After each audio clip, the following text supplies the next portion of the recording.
Picture a loner boy yearning to make contact with aliens and a popular girl wishing for ghosts to be real, but coincidentally their worlds end up colliding and their wishes come true.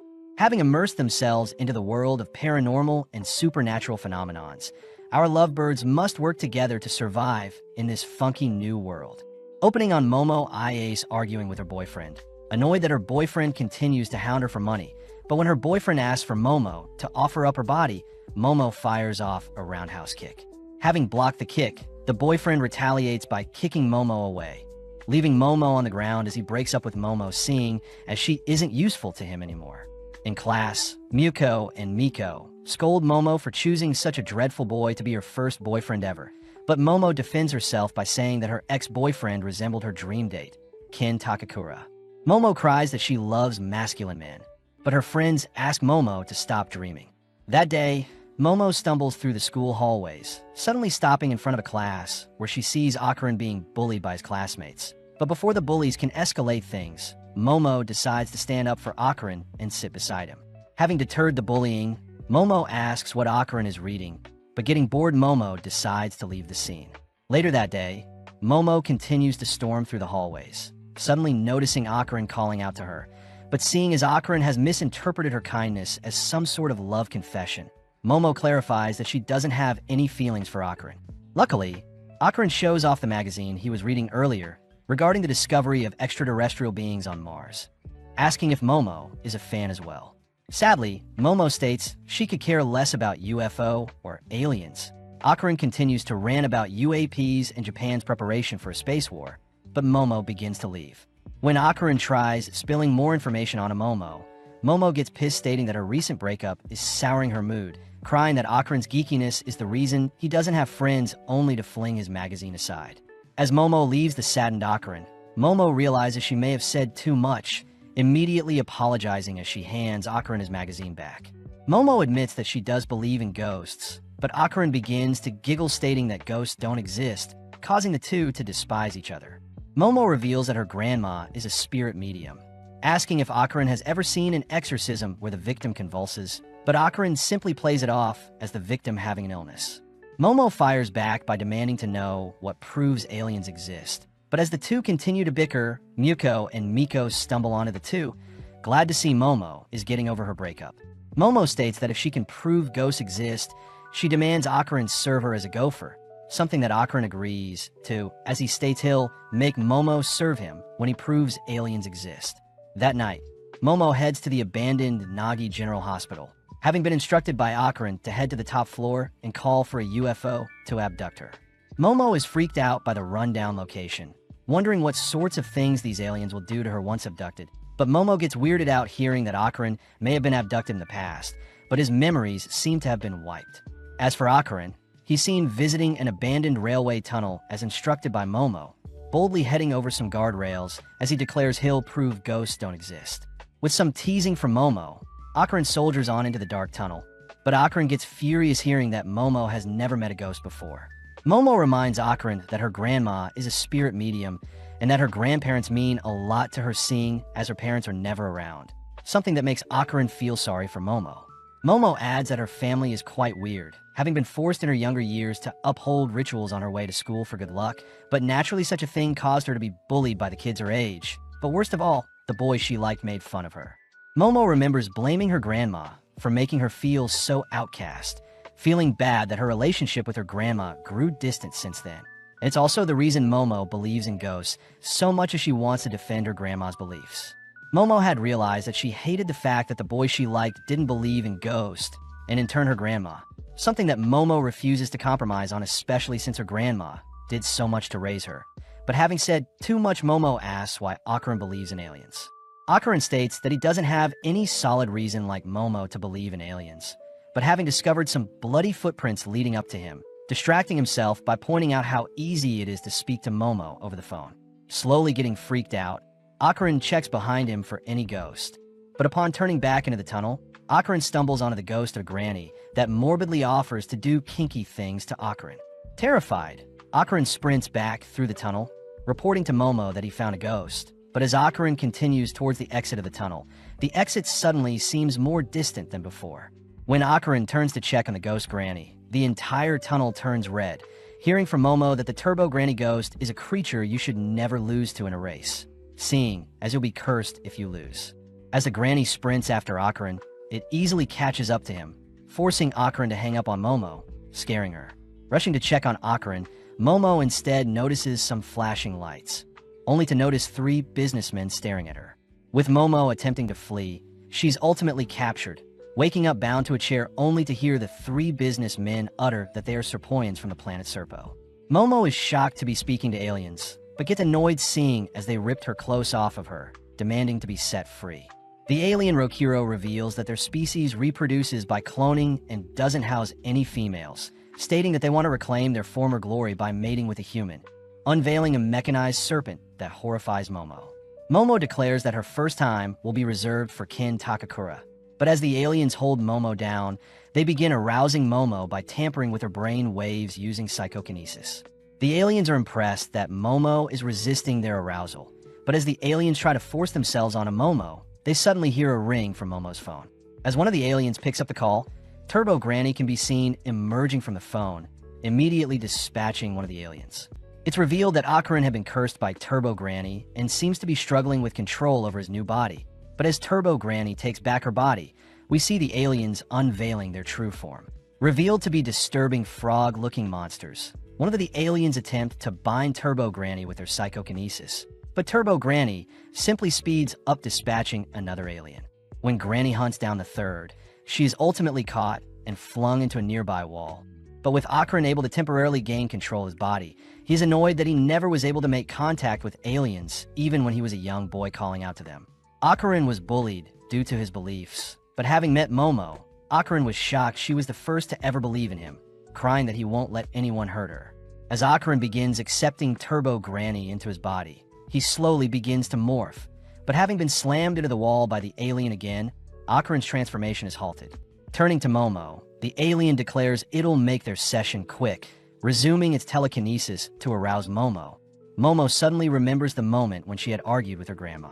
When Momo had told her grandma about the boy she liked bullying her, her grandma had asked Momo to tense her abs and fire off some chi from her head to scare away the bad spirits. But having been reminded of the boys bullying her, Momo had run off blaming her grandma for her bullies. In the present, Momo is in a daze, heeding her grandma's advice, choosing to flex her abs only to surprisingly break free from her chains. Akarin cries that Momo is using psychic powers, powers that even disrupt the alien psychokinesis, but seeing her newborn powers, Momo declares that her grandma was right all along. Sending out a flying kick, Momo is reminded of her ex-boyfriend, officially dispatching the third alien as it's sent flying into its UFO. As the area around her begins to fall apart, Momo searches for Akarin, only to notice Turbo Granny has taken over his body. When Granny tries pouncing on Momo, Momo lets loose her powers to knock Granny out of Akarin, but seeing as Granny is still cursing Akarin, Momo watches Granny vanish, taunting Momo to seek it out in the tunnel if she wants Akarin's curse lifted.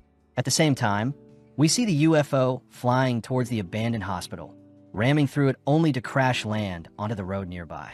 With the duo barely surviving the crash, they both acknowledge that aliens and ghosts are real, but Momo is annoyed that she has to continually suppress Akarin's curse with her psychic powers. Seeing as he needs to defeat Turbo Granny, Akarin gives Momo his clothes, apologizing for getting Momo involved as he states he'll deal with Turbo Granny himself. Momo reminds Akarin that he needs her powers to fight Granny, but as Akarin accepts Momo's proposal, he asks Momo to please cover herself up. Getting flustered, all of a sudden, Momo takes the chance to ask for Akarin's full name, coincidentally hearing that Akarin's full name is Kin Takakura as well. With Momo refusing to believe Akarin has such a cool name, we see Akarin's curse slowly taking over again, forcing Momo to suppress it with her psychic powers. Momo states that Akarin will be his nickname moving forward, but as the duo walk back home, the sun begins to rise, meaning they'll have to wait till night to face Turbo Granny, since ghosts only come out at night. Seeing as Akarin needs some clothes, Momo takes him to his granny's place, but Momo warns Akarin that her grandma despises boys, especially her ex. As the two enter the property, Akarin passes by a torii gate that suddenly ignites his body, but seeing no other choice, Momo tosses Akarin into a nearby river with her powers. Seeing as the gate had a protective totem on it, Momo apologizes, removing the barrier only for Akarin to safely enter the property. As the duo enter Momo's home, they head upstairs where Momo begins to change, but seeing as they broke line of sight, Momo orders Akarin to face a wall while she changes. That way she can still suppress Akarin's curse. Having changed into a fresh fit, Momo tosses Akarin one of her jackets, but Momo wonders how Turbo Granny cursed Akarin. Realizing something, Akarin checks his pants, realizing that his reproductive organ is missing, something Momo is curious to verify. Denying Momo access, Akarin gets changed, admitting that he only started talking to Momo since he had never had a friend before, and it seemed that Momo would be his best bet at first. Akarin admits that Momo lives a far different life than his, apologizing for getting Momo involved with such dangerous things. But Momo gets annoyed at Akarin for assuming how she feels. Momo states that Akarin has no friends because he pushes everyone away, something Akarin does not deny. But luckily Momo is happy to continue being Akarin's friend even after his curse is resolved, something that makes Akarin tear up. Embarrassed, Akarin calls Momo ugly, something that pisses Momo off. But before the two can brawl, they both hear a doorbell. Akarin wonders if Momo's grandma is home, but Momo reveals that she's never heard such a doorbell noise before, realizing that a spirit must have entered their property, and it's because they removed the talisman protecting them. Seeing as they need to reinstate the barrier, the duo sneak out the back door, both peeping to see who's at the front door, but no one is there. Akarin takes note of the cloudy sky, only for the surrounding land to be encased in stone, stopping any escape. The duo realizes that they can't reattach the talisman, seeing as the Torii gate had been encased in stone as well. But upon inspecting the talisman a little more, Momo suddenly notices blood dripping from her nose. Right on cue, Akarin cries out in pain, having a nose bleed as well. But as Momo scans the perimeter, she notices a black fog has covered the surroundings. In the sky, a spirit declares that it has found our duo, uttering that a promise has been broken, clapping its hands only to send out a burst of wind. Seeing the spirit firing off a punch, our duo leap to evade, watching as the spirit smashes the talisman into the nearby wall. Terrified, the duo run for dear life, both flung beside the nearby house, only to continue fleeing from the spirit's attacks. Hiding behind the house, Akarin recognizes the spirit as the Flatwoods Monster, an alien that is commonly 3 meters tall and have been seen in the prefectures of Yamanashi, Japan. Momo wonders if there is a link between spirits and aliens, but seeing the monster spitting out the black fog, Momo states that she can't use her full powers while suppressing Akarin's curse. With Akarin's curse spiking again, the duo flee from their hiding spot, seeing as the monster smashed the area they were in while searching for them. As Momo suppresses the curse, Akarin takes note of the state of Momo's home, realizing that he can't stand idly by and watch the monster wreak havoc anymore. Akarin asks if Momo can partially release the curse, both suddenly forced to relocate, seeing as the monster has discovered them again. But Akarin cries for Momo to continue suppressing Turbo Granny's mind control whilst allowing the physical enhancements through. Seeing no other choice, Momo focuses in, slowly allowing the curse to take over Akarin's body. But as the monster throws an axe kick onto the duo, Akarin rescues Momo, having transformed with Momo's help. Overflowing with power, Akarin begins talking strangely. But whilst Akarin and Momo are distracted, the monster approaches and attacks Akarin from behind. Luckily, Akarin had reacted fast enough, chewing off the monster's fingers. With Akarin and the monster face to face, Akarin suddenly begins coughing up blood, allowing the monster to get the upper hand, stomping Akarin into the ground. But Momo reacts quickly to rescue Akarin from his daze. Having reverted back to his human self, Akarin says his body can't handle the curse. But as the two observe the monster, they suddenly realize that the monster is performing sumo wrestling moves, wondering if they can defeat it by having its hands touch the ground. Intrigued by the idea, Akarin transforms once again, hearing that Momo will assist Akarin. But as the duo rush towards the monster, they spot the creature firing a ripple attack. As both barely dodge, Akarin manages to rip apart the monster's ankle, allowing Momo to drag the monster onto the ground, confirming its palm disappeared once it touched the ground.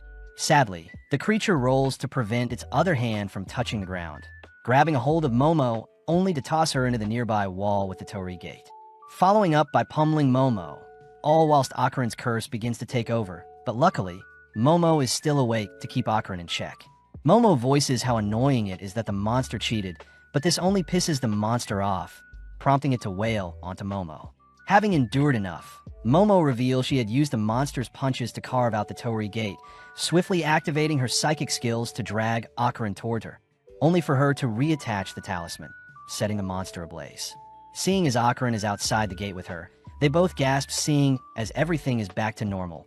But Momo does compliment Akarin's new permed hair. Tired, Momo suddenly collapses from exhaustion, leaving Akarin to begin transforming, seeing as the granny curse is taking over. Elsewhere, we see Santa Doria as a psychic giving a reading to a young male idol Shoma on a television show, but having gotten everything wrong about them, the producers wonder if Doria's is even psychic. Entering a taxi, Doria's is grilled by her taxi driver for being a fake psychic, but suddenly Doria's exits the taxi, ordering the driver to scram. Back with Akarin, we see his cursed body prepare to devour the unconscious Momo, but a sudden brick is broken over Akarin's face, blowing him back. Arriving on the scene, Doria's is revealed to be Momo's grandma, Seiko Iase. Seiko orders Akarin to attack her, but blinking and appearing behind Seiko, Akarin is suddenly set ablaze. Seiko admits that Akarin is quite fast, but having set up a trap prior, Seiko traps Akarin in a circle etched into the ground. Seiko reveals that she can convert the inside or outsides of her drawn circles into barriers, depending where she places a nail, but approaching Akarin, Seiko hears Akarin cursing at her. Seiko takes out her bat, clobbering and taunting Akarin. Seiko converts her bat into a pencil, drawing an even tighter circle around Akarin, but Turbo Granny's voice states that Akarin's body will perish if she dies. Sadly, Seiko could care less, seeing as her number one priority is to protect Momo, placing a nail in the circle only to set Akarin on fire. Later that day, Momo wakes up in bed, rushing downstairs only to greet Seiko.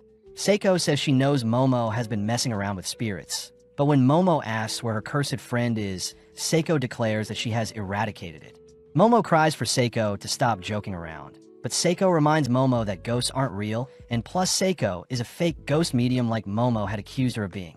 Momo is annoyed that her grandma still holds a grudge against her, but seeing no other way, Momo apologizes to her grandma with a deep bow, begging to know where Akarin is.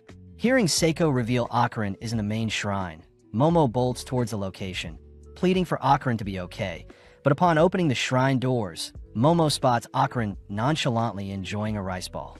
Slamming the door, Momo is embarrassed she was worried for Akarin, but suddenly Seiko appears, teasing Momo for being into geeks. Seiko states that the shrine will suppress Akarin's curse, but leaving it will reawaken it. Momo takes the chance to fill Seiko in on Turbo Granny cursing Akarin and her newly acquired psychic abilities.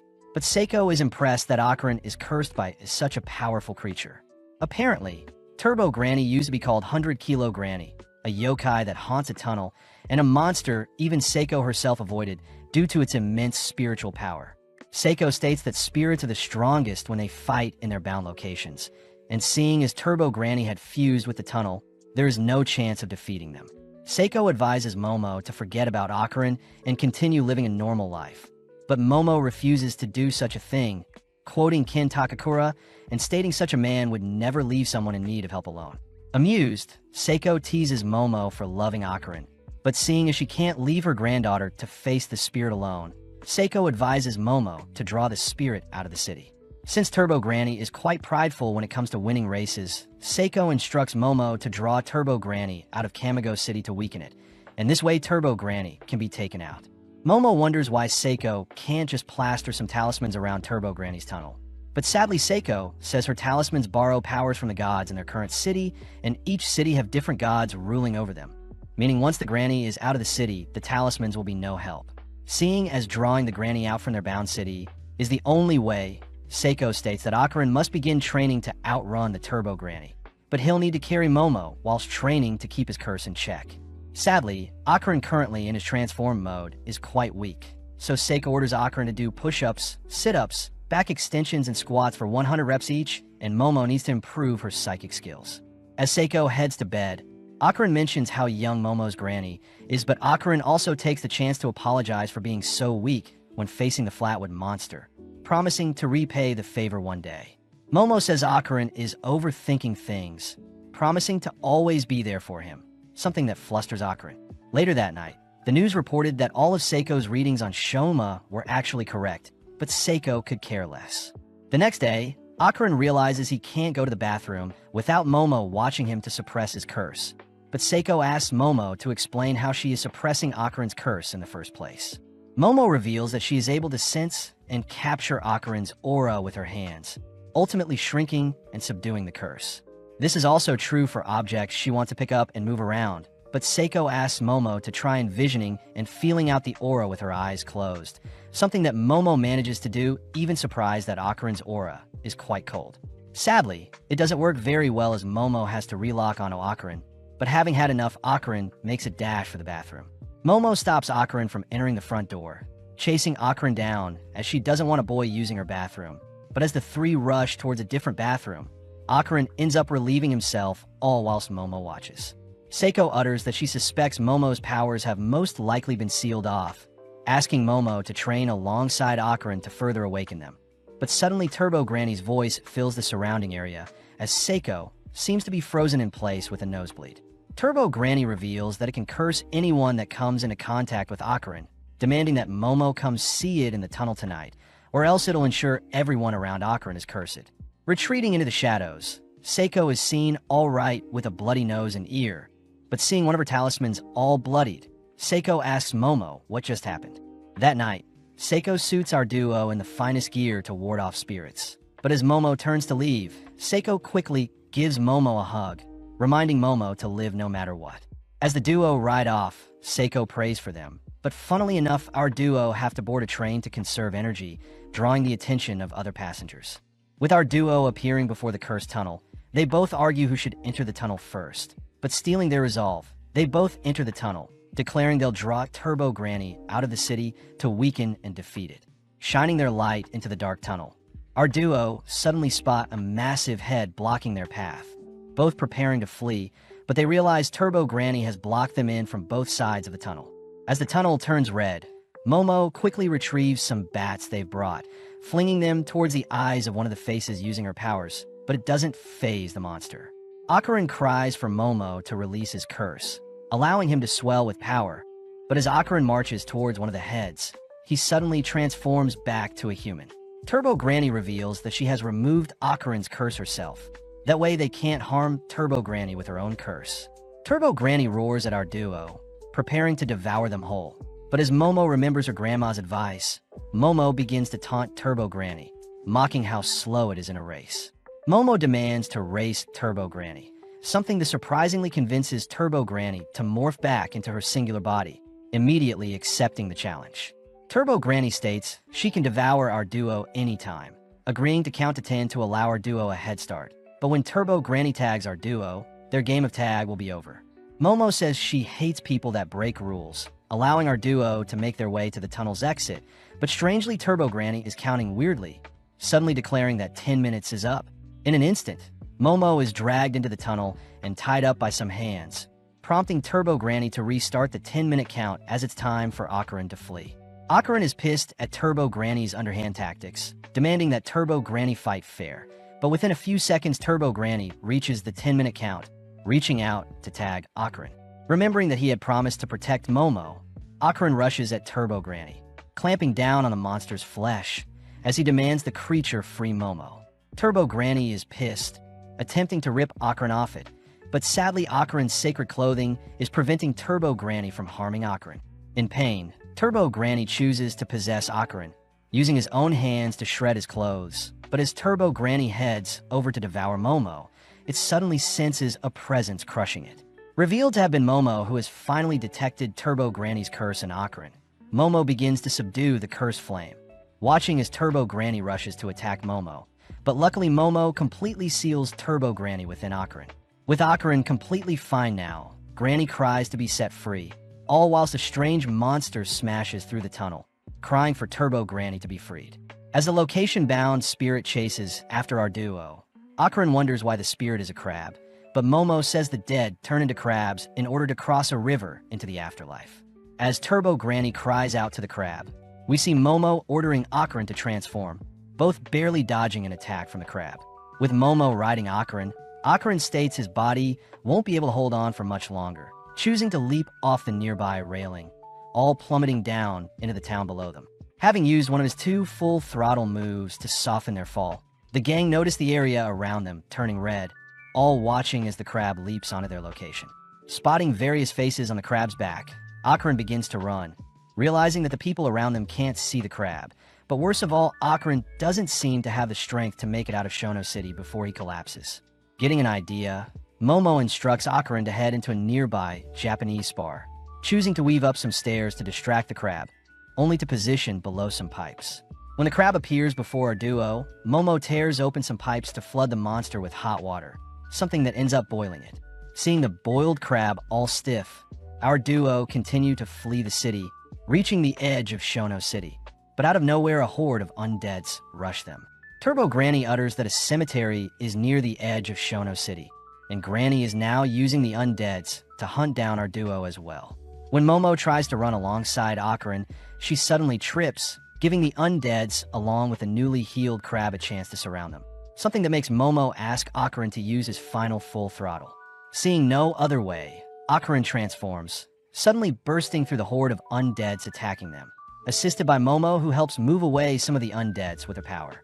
Having used some power lines as an anchor point, our duo managed to run alongside a building to evade the swarm of undeads, suddenly cut off by the massive crab. Luckily, Momo tosses a car at the crab, buying Akron enough time to scale the monster and use it as a launch pad to reach a nearby crane. Swinging around the crane with Momo's powers, our duo launch themselves towards a nearby moving train. But before they can reach the train, Akron suddenly reverts back to a human. Desperate, Momo expands her psychic palms to slow down their fall, crying for Akron to transform once more, giving Akron the courage to surpass his limits and transform in time to soften their fall. With our duo both fatigued and exhausted, Momo hurries Akron to move, seeing as they're almost out of the city, but realizing that Turbo Granny is no longer sealed inside of Akron. Turbo Granny appears, kicking our duo to the ground. Seeing as Turbo Granny has completely bested them, Momo states she hates people who cheat, something that pisses off Turbo Granny as she merges with her crab body, offering Momo another chance to flee. Turbo Granny offers to count to 20 minutes this time, but Momo says she'll only need 1 second, suddenly using her powers to latch onto the moving train nearby, all whilst dragging the exhausted Akron with her. Horrified, Turbo Granny begins chasing after the train, barely losing to the train's immense speed, but racking its brain, Turbo Granny manages to leap onto the train before it leaves her behind. Although Turbo Granny is in front of them, Momo cries that they've already won, suddenly zooming out only to see Seiko at the edge of Shono City, having plastered her talismans in the adjacent city of Kamigo City in preparation for the monster. As Momo holds off Turbo Granny from advancing, the train passes into the next city, prompting Turbo Granny to suddenly erupt, spewing out the bodies of its past victims. At the next station, Momo confirms that Turbo Granny is indeed defeated, cutting to the next day, where Seiko takes our duo to pray at the tunnel. Apparently, many girls were attacked near Turbo Granny's tunnel, and it may have been the girls' unfair deaths that ultimately drew Turbo Granny to set its nest near the tunnel.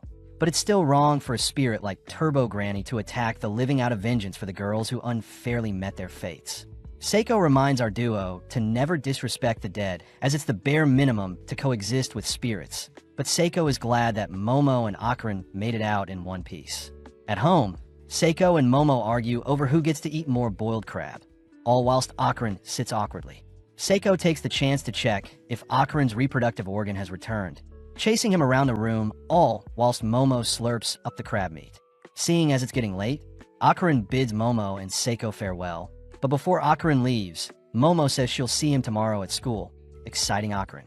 The next day, Akron wonders how he should greet Momo, nervously walking by Momo so as to not embarrass himself. But out of nowhere, Momo lightly shoves Akron, having been waiting for him. As the two walk to their classes, Momo wonders why the aliens she met were all guys and what they eat to survive, but as the two depart to their separate classes, Akron is immediately back to being bullied by his classmates. Sitting down, Akron calms himself, seeing as he's finally made a friend who accepts him for who he is. But as we follow Momo, we see she is completely zoned out of class. Miko and Yuko fears Momo is still thinking about her ex-boyfriend, but is surprised to see Momo acting strangely. In class, both Akron and Momo yearn to speak to each other, both waiting out their classes only to accidentally pass each other, squeezing through a horde of people. With both Akron and Momo visiting each other's classes, funnily enough, they both barely miss each other, both wondering if the others dislike them. Seeing as their lunch break is almost over, they both reluctantly prepare to head back to class. But having not seen where they were going, they both bump into each other, accidentally touching lips. They both confess that they've been searching for each other, accidentally making the moment awkward as they wonder what they should say next, but out of nowhere Miku and Muko cry that they just saw our duo kissing. Immediately the lovebirds defend themselves by insulting each other, ending their argument as they both storm back to class. But Akarin chooses to take a pit stop in the bathroom. When Akarin goes to relieve himself, he suddenly realizes something is missing, cutting back to Momo where her classmates all pester her over a new love interest. Out of nowhere, Akarin appears, signaling to speak with Momo alone, but still angry about their argument earlier. Momo refuses to leave her seat. As Akarin continues to beg, he admits he was wrong to insult Momo earlier, but Momo is still too stubborn to budge. Momo's friends are amazed at Akarin's persistence, but seeing Momo's cold demeanor, Akarin wonders if Momo truly cares about him, seeing as she refuses to speak to him when she is around her friends. That evening, Akarin wanders around the lockers in search of Momo, but having accidentally bumped into Arya Shirtoria, Akarin is caught off guard. Arya strangely utters that she knows Akarin is a kind person, all whilst Momo stumbles onto Akarin chatting with Arya. As Arya leaves with Tsubame, Arya begins mocking how pathetic Akarin behaved in front of her, something that pisses Momo off. Using her psychic powers, Momo smashes a metal bowl onto Arya, knocking her out. With Tsubame and Anzu checking on Arya, Akarin prepares to help as well, but Momo grabs on Akarin. Momo says they should head home, glaring at Arya as she cries most girls aren't deserving of Akarin's attention. On the way home, Momo apologizes for being so stubborn earlier, admitting that their little kiss got her flustered. Seeing as they've made up, Akarin reveals that although they've defeated Turbo Granny, it seems his balls are still missing. Sitting down with Seiko, Akarin explains the situation, all whilst Momo laughs her head off. Needing to solve the issue, Seiko states they'll be peeping into Akarin's soul, taking out a mirror only to have Akarin plunge his feet into a water bath. With Momo retrieving a doll and a talisman, Seiko begins her ritual, first slapping Akarin with a paper fan only to order for the spirit within Akarin to leave. Sadly, nothing happens, but Momo declares that Akarin's aura briefly changed when he was smacked, prompting Seiko to order Momo to rip out the thing infecting Akarin's soul. As Seiko smacks Akarin once more, Momo pulls as hard as she can, all turning to face the doll, only to notice the talisman beside it turn red. In an instant, the doll flees the scene, forcing our trio to chase after it, but needing a faster way to track it down, Momo closes her eyes only to reach out to the doll's soul. Seeing as the doll was hiding in a closet, Momo smirks at the adorable doll cursing at them. But when Seiko inspects the doll, she states that Turbo Granny is inside the doll. Apparently before Turbo Granny was incinerated by Seiko's talismans, it had converted into its astral form and hid inside of Akarin's soul in hopes of retrieving its full strength one day. Sadly, Momo states that they have no intentions of allowing Turbo Granny to return to its full strength, but Turbo Granny throws a fit, stating that she'll snap everyone's bones. Akarin threatens to eradicate Turbo Granny if it doesn't return his balls, but Turbo Granny states that if she perishes, Akarin will never get back what he wants. Turbo Granny tries, ordering Akarin to slay Seiko and Momo, but out of nowhere Akarin transforms, confusing Momo, seeing as Akarin shouldn't be cursed anymore. Seiko reveals that when Turbo Granny's soul was ejected from Akarin, her spiritual powers remained within Akarin, and only Seiko herself can place Turbo Granny back into Akarin, something that makes Turbo Granny sweat. As Seiko slaps up Turbo Granny, Akarin reverts back to his human form, uttering that he was able to transform when he felt angry. Seeing as Turbo Granny is basically useless, Momo begs Turbo Granny to give back Akarin's private parts, knowing that Turbo Granny is actually a kind spirit, having felt sympathy for the girls that passed away, unfortunately, near her tunnel. Giving in, Turbo Granny declares that she no longer has Akarin's balls, having dropped them somewhere. Turbo Granny utters that Akarin's belonging should be covered in gold and are 5 centimeters in diameter. But Momo cries that finding such a small item would be impossible. Unfortunate since the balls are dense in spiritual energy and may attract other spirits and yokais. Turbo Granny says the spirits may use the ball to revive themselves, pissing off Momo as it's all Turbo Granny's fault for losing the balls, prompting the gang to return home.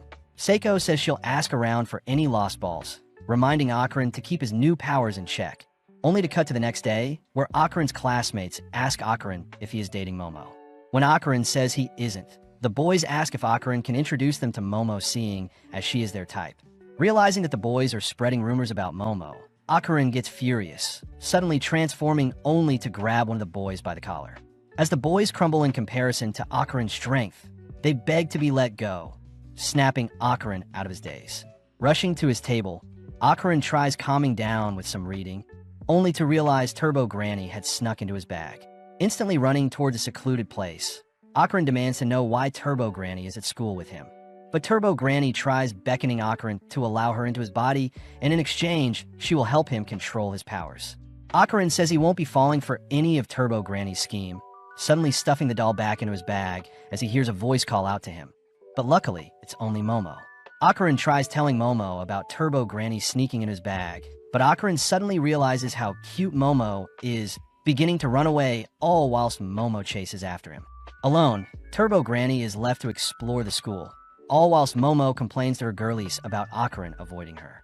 Miko reveals that Akarin had gotten into a fight defending Momo from possible rumors spreading about her, something that makes Momo blush. But at the same time, we see Arya passing through the school halls. Arya declares that her elegant self can brighten anyone's day. But Arya is still pissed about the day Momo had embarrassed her by dropping the bowl on her head. Plus, it's revealed that Arya herself is the source of all the nasty rumors around Momo. Strangely enough, Arya had seen a wing-like object appear from Momo, believing Momo to be a demon of some sort. Arya says it's fate that she has been given the eyes to see such things, taking out a golden ball only to promise to eradicate the world of all demons. Flashing back, Arya was heading home at night when a golden ball landed on her head. When she had picked it up, she saw a bright light flashing on a passing train. Frightened, she dropped it, and everything went back to normal, but when she picked it up again, she could see specks of bright lights, having been remnants of Clash.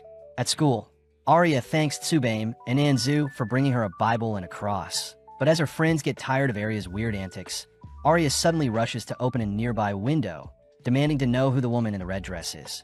Sadly, Arya's friend can't see anything, watching as Arya begins acting weird again, only to begin flirting with boys who notice her acting strange as well. With Turbo Granny watching everything transpire, we cut to the rooftop where Momo and Akarin have lunch, but Momo asks why Akarin is avoiding her gaze. Momo also demands to know why Turbo Granny is with them, preparing to have a brawl with the doll. But as Akarin holds back Turbo Granny, he utters that Turbo Granny had noticed a strange lady at their school. Turbo Granny says she was looking for the golden ball around the school, seeing as a human could have picked them up, and since humans may be attracted to shiny gold things, the person that picked it up will probably awaken their spiritual powers upon coming into contact with the dense magical ball. Sadly, having spiritual powers puts them at risk as spirits may attack them, something that alerts Momo and Akarin.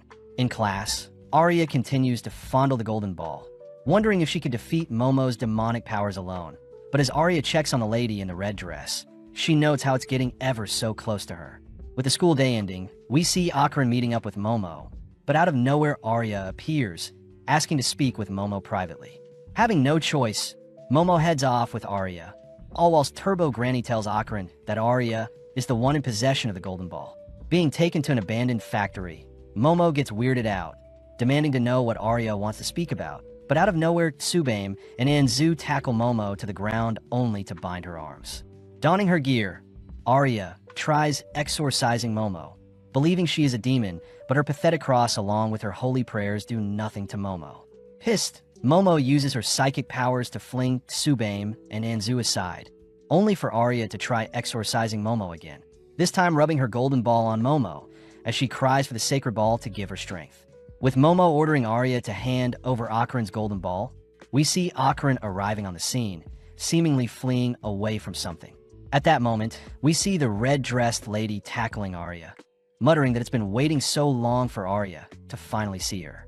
With Arya suddenly remembering a memory of her as a child, Momo cries for Akarin to help Arya, prompting Akarin to transform, rushing down the spirit. Sadly, the spirit easily evades, taunting Akarin as he dashes towards the red-dressed lady. In mere moments, the spirit outmaneuvers Akarin, grabbing a hold of him only to swallow Akarin whole. Annoyed, Momo grabs hold of Akarin with her powers, but seeing as her hands are bound, Momo is unable to use her full powers and instead receives a devastating kick from the spirit. Swallowing Akron whole, the spirit says it has waited 10 years to reunite with Arya, reminding Arya that it is her mommy, seeing as Arya had called it mommy in the past. Arya is disgusted by the demon's pleading, suddenly all turning towards Momo as she appears from the rubble unharmed, surprised to see Turbo Granny is also unharmed. Turbo Granny takes out a phone she stole, declaring the spirit before them is acrobatic Silky, but as Arya cries she'll eradicate monsters like the tall lady before her, the spirit gets upset, gobbling down Arya whole as well. Infuriated, the tall spirit suddenly erupts, sending her hair towards Momo, only to ensnare her, dragging Momo into the air by her neck. When Momo curses at the spirit, the tall lady simply begins to spin, sending Momo flying through the air only to smash her into the ground. The tall lady gives Momo a chance to redeem herself, asking Momo to call it mommy. But when Momo refuses, the lady swallows up Momo whole. With only Turbo Granny left, Turbo Granny orders the spirit to spit out the kids. But before the spirit can disrespect Turbo Granny, the lady's body is set on fire, having been lit on fire from the inside out when Momo used Arya's cross-shaped lighter along with the spirit's hair as fuel.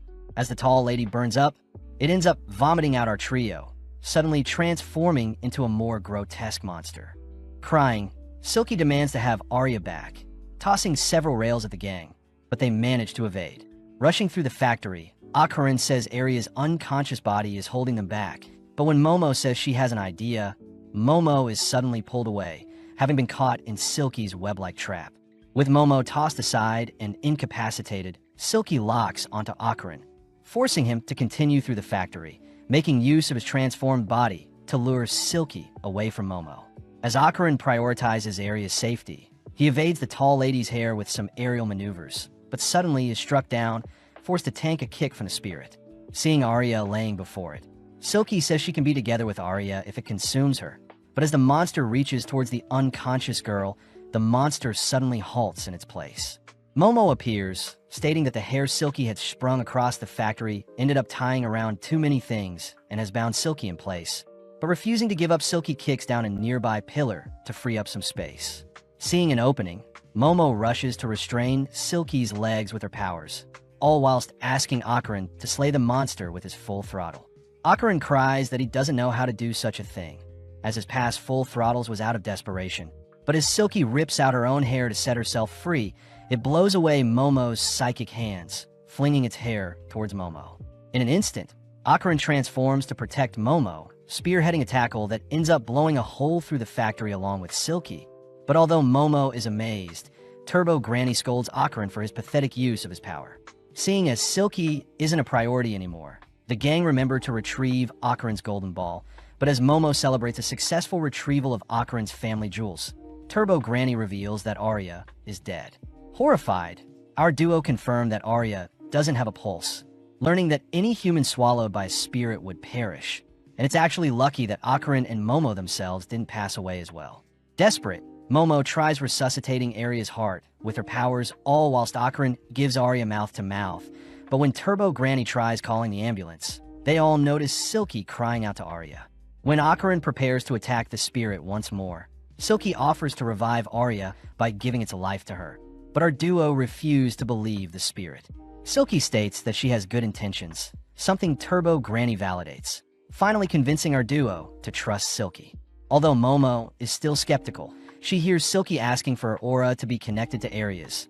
That way Arya's dim aura can be revived. Seeing no other option, Momo focuses in managing to connect both auras, but suddenly we get a peek into the tall lady's life.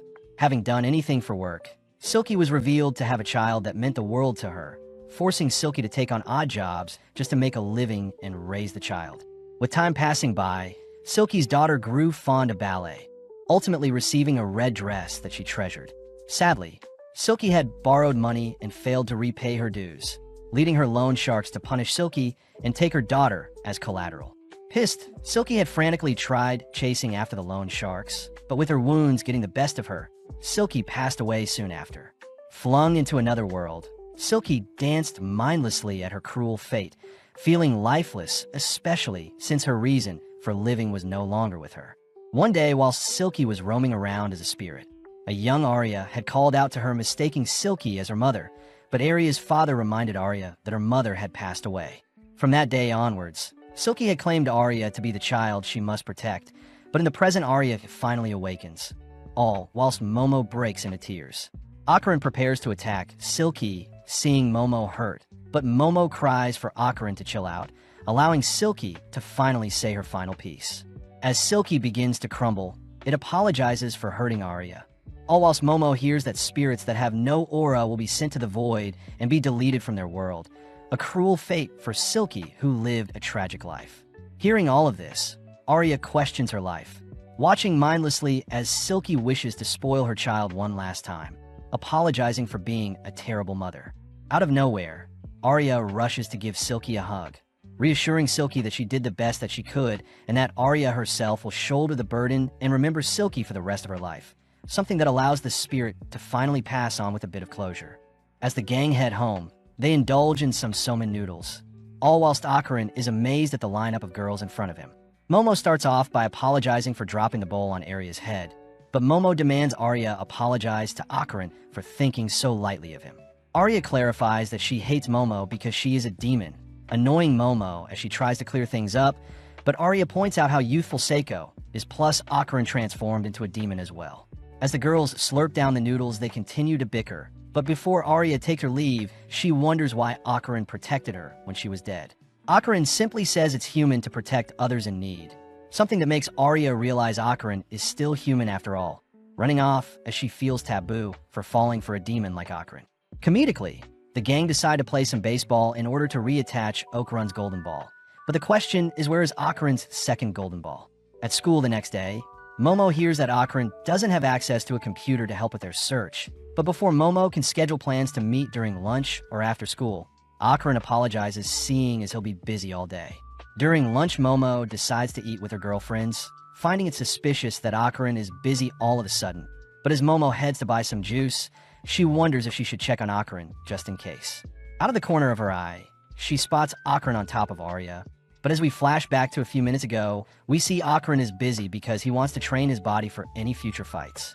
Seiko had given Ocaran instructions to train his body, motivating Ocaran to train hard in order to protect Momo, but out of nowhere Arya had asked to speak with Ocaran.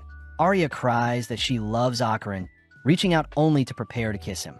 Reacting in time, Ocaran shoves Arya away, weirded out by Arya's sudden confession along with her awkward attitude.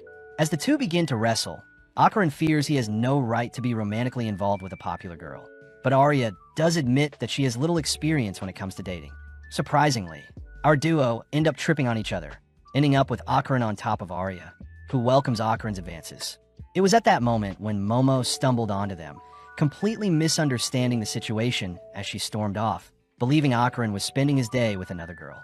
With Ocaran left alone, Momo is seen depressed in her science class, completely bored whilst learning about a mantis shrimp's powerful punch. As for Ocaran, he admits to being selfish for hiding his workout sessions, and as a result, he says he'll earn Momo's trust by getting stronger. But out of nowhere, Ocaran's classmates disappear, all whilst water floods the floors. Heading outside, Ocaran sees Arya is still with him, both freaked out by the blacked-out windows. At the same time, Momo is seen alone as well, annoyed by the rising water levels on the ground. But Momo is more worried about Ocaran and his safety.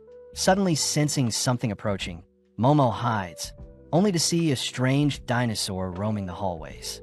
When Momo tries to reposition herself to get a better look at the creature, she accidentally creates a ripple in the water she's standing in, signaling to the dinosaur her position. Locking onto Momo's position, the creature releases a beam breath attack, instantly shredding the area around it only to leave once the area has been decimated. Luckily, Momo is unharmed, having ducked below the beam. But cutting back to Ocaran, he reveals that he had experienced something similar before, having been caged in by stone walls, and the only way to escape is to defeat the boss. Arya is surprised to hear that aliens exist, but out of nowhere, a strange mantis shrimp monster appears before them, suddenly rushing our duo as it cries out for Chiquitita. Evading the mantis shrimp's attack, Ocaran had transformed to save Arya, but as Ocaran prepares to brawl with the mantis shrimp, he is suddenly pressed into the ground by some Serpoians using their telekinesis.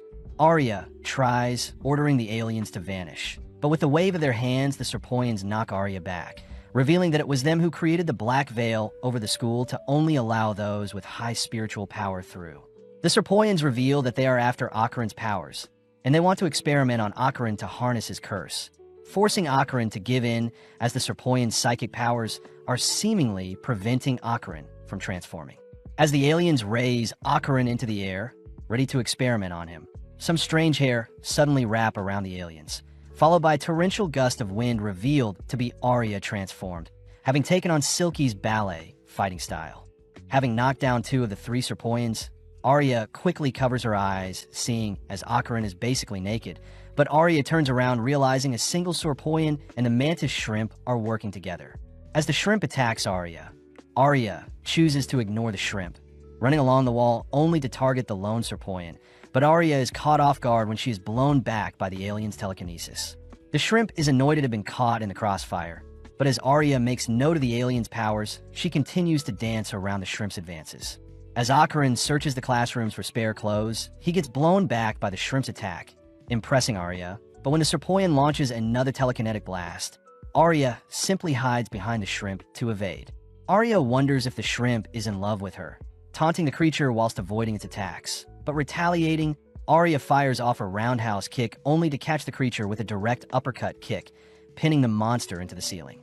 When Arya turns to face the lone Serpoian, she is suddenly flung into the nearby wall, having underestimated the alien's powers, but having bought enough time. The Serpoians all reveal their true forms, all whilst the mantis shrimp seems to have fully recovered. Arya tries cursing at the aliens, but is blown through a wall when struck by the shrimp's punch. But as Arya writhes in pain, Ocarin suddenly calls out to them. Ocarin covers up his private parts, slowly waddling over to Arya's position only to transform whilst naked. Sadly, the Serpoians simultaneously pin Arya and Ocarin down with their telekinesis, completely negating their transformations. But seeing as the Serpoians can't move, they have the shrimp bash Ocarin's head in. Surpassing his limits, Ocarin manages to transform and headbutt the shrimp away, but it's revealed that Momo was the one that helped weaken the alien's telekinesis. Pissed to see there are Serpoians in front of her. With it being a 3-on-3 match, Ocarin and Arya transform ready to attack, but Momo gets flustered seeing Ocarin is still naked, all suddenly pinned down by the Serpoian's telekinesis. The Serpoians take the chance to wake up the mantis shrimp, artificially injecting the monster with power, only for the mantis shrimp to suddenly evolve before their eyes. In the blink of an eye, the shrimp pummels Arya and Ocarin with several punches, but before the duo can be knocked out, Momo comes to her senses, fighting off the Serpoian's telekinesis with her own psychic powers. Trying again, Ocarin and Arya transform, prompting Arya to lead with an axe kick onto the shrimp, but the shrimp blocks only to send Arya into the ceiling. As the shrimp fires a devastating punch onto Arya, Ocarin intercepts, rescuing Arya. Working together, Ocarin helps maneuver around the shrimp's speed, all whilst Arya nails the shrimp with several kicks. But this makes Momo jealous. As Momo loses focus, the Serpoians manage to pin our trio down, but out of nowhere the water level rises absurdly, suddenly drowning everyone.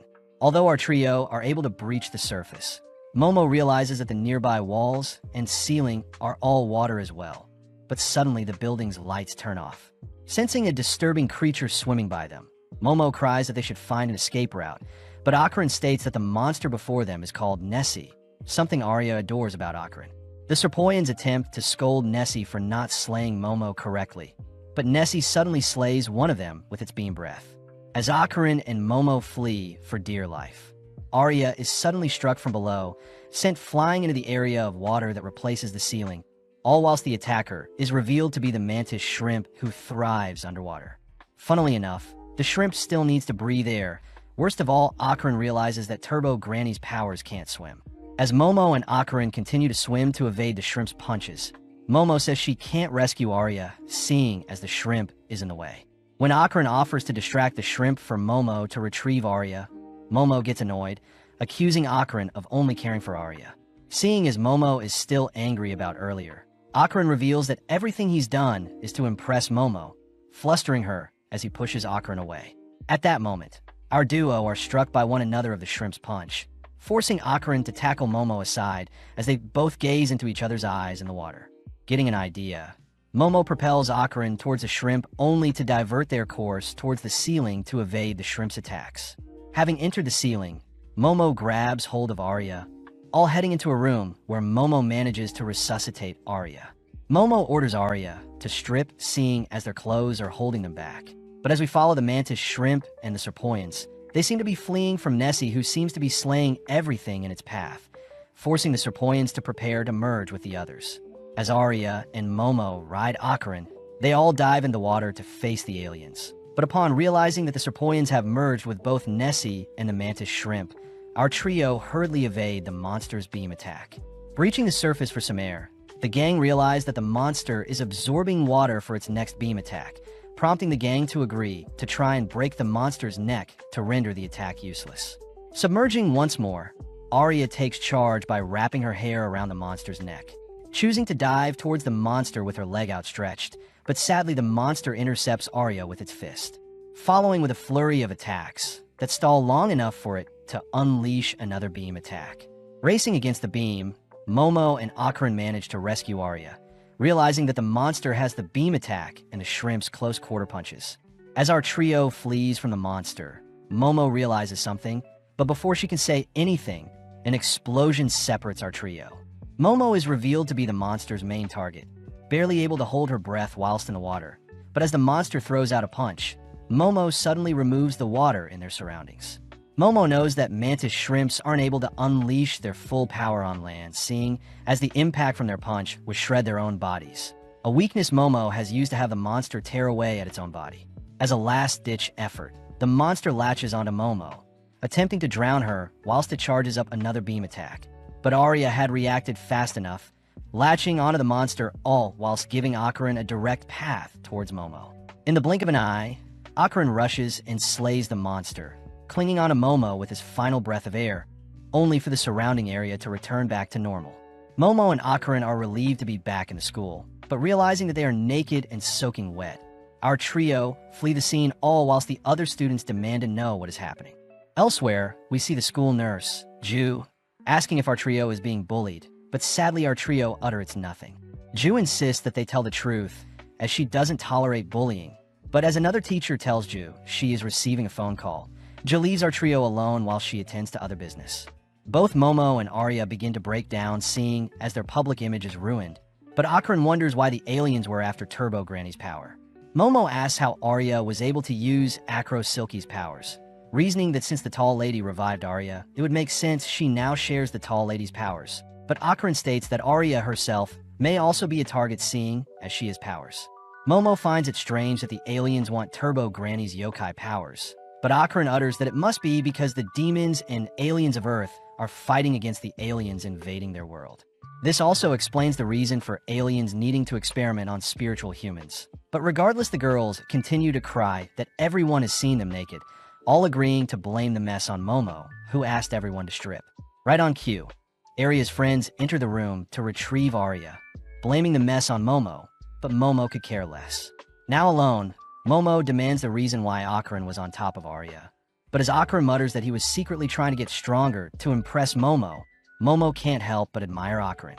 Hearing that Akaran was getting stronger for her sake, Momo begins to tease Akaran.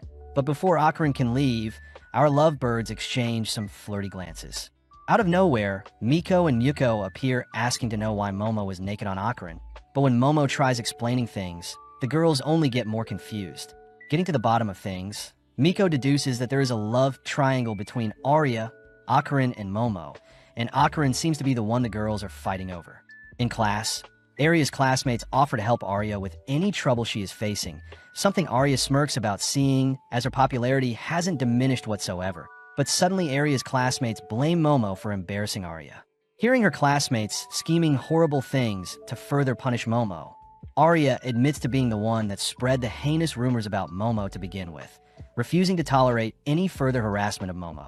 As Arya marches through the school halls, she sits alone wondering why she stood up for her sworn enemy. But out of nowhere, Momo appears, checking in on her.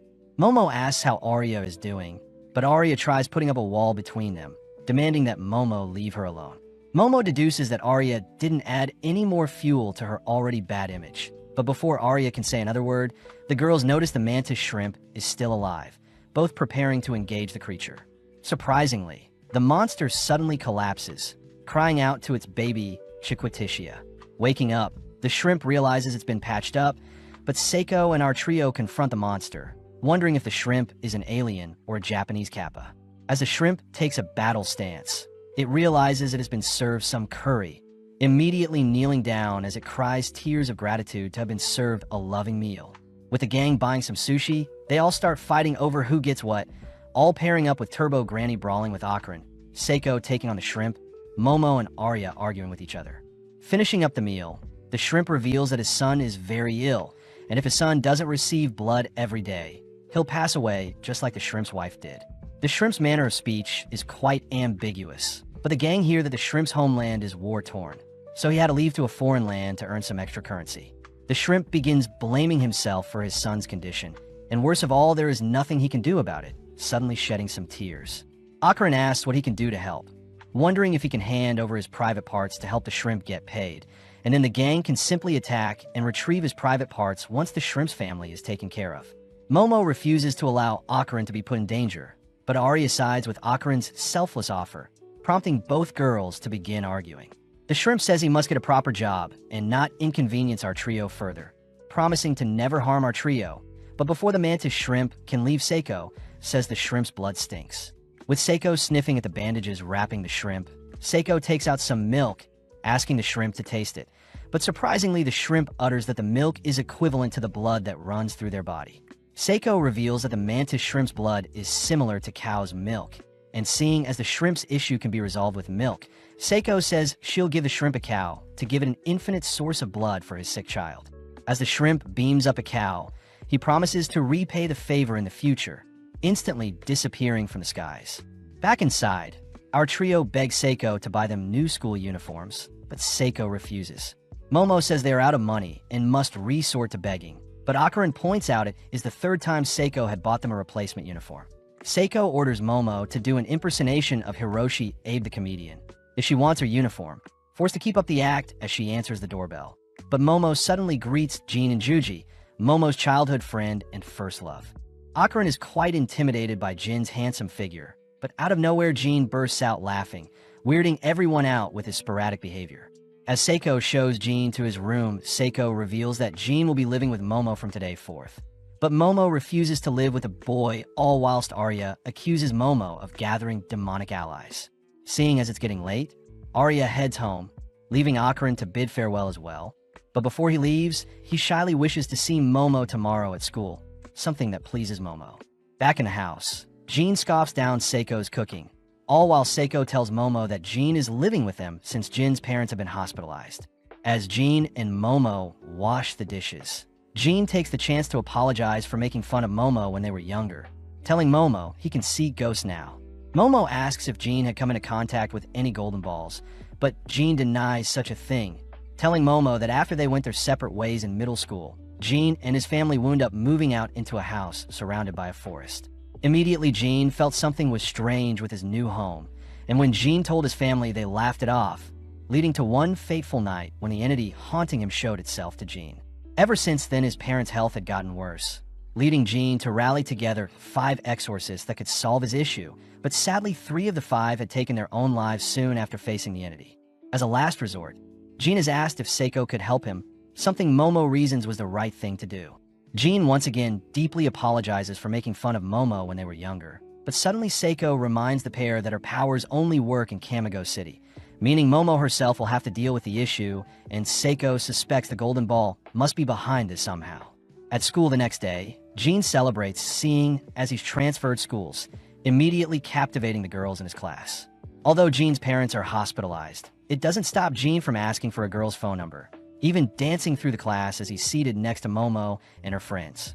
Unfortunately, Miko and Yuko begin falling for Jean as well, but Jean clarifies to everyone that he and Momo are childhood friends living together, something that Momo's friends forbid, seeing as Momo and Akron are already a thing. Following Akron, he is completely lost in thought, agitated at the thought of Jean re-entering Momo's life and being all chummy with her. Akron fears Momo will stop talking to him if she starts dating Jean, refusing such a reality as he strives to grow stronger. But suddenly Momo appears to check on Akron.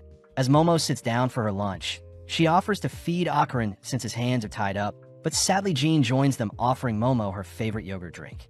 Seeing Momo drawn towards Jean, Akarin can't bear the sight of the girl he likes being taken away from him, choosing to leave the scene. But as he turns a corner, he suddenly notices a mannequin bolting towards him. Crying out for Momo, Akarin begins fleeing from the mannequin, but the mannequin easily overtakes Akarin, now charging towards Momo. Momo prepares to restrain the mannequin, but suddenly Jean tackles her to the ground, allowing the mannequin to leap over them, but Momo suddenly spots a golden ball attached to the mannequin. Seeing as Jean is refusing to let go of her, Momo has no choice but to grab hold of the mannequin with her powers, ultimately being dragged along with the mannequin, all whilst Akarin runs after them. Seeing as the mannequin has left the school, Akarin transforms, preparing to race after them, managing to catch up to the mannequin. When Momo tries reaching out to Akarin, the mannequin leaps onto a building, giving Momo a chance to catch the mannequin on a power line, but the mannequin's momentum shreds the power line.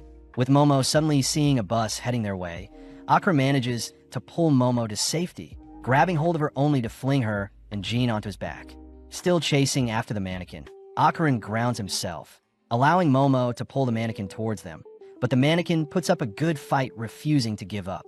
As the mannequin breaks apart, it manages to escape capture, only to reassemble itself, all whilst continuing to run away.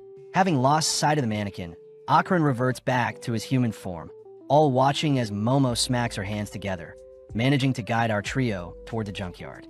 Sneaking inside, the gang spot the mannequin sprawled out on the ground, leading Momo to reveal she had retrieved the mannequin's heart when it split apart, and she had been punching the heart to locate the mannequin's screams. Momo demands to have Akarin's golden ball back in exchange for the mannequin's heart, but suddenly a voice calls to Teru, the mannequin before them. Freaking out, Teru rushes onto the pile of junk nearby, searching around for the voice only to unearth another mannequin he calls Hannah.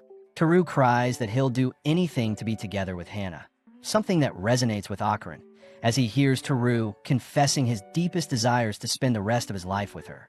Returning home, our trio begged to have Hannah stay at Seiko's home, and as for Teru, he promises to not act up as long as Hannah is safe. Momo also mentions how the gold ball she saw on Teru was simply a Christmas ornament. But as Momo prepares to set the table for dinner, Akarin can't help but get jealous seeing how flirty Jean is to Momo. Remembering how Teru spilled his heart out to Hannah, Akarin cries he won't lose Momo to Jean, but Seiko orders the boys to keep it down. Seiko reminds Momo that she'll be heading to Jin's house this weekend, leading Momo to reveal that Jean needs his house exorcised and is the reason he is here in the first place. With Akarin agreeing to come along, we cut to the school where we see some school kids planning on messing with a Ouija board, but out of nowhere, Teru sprints past them, leaping through a window.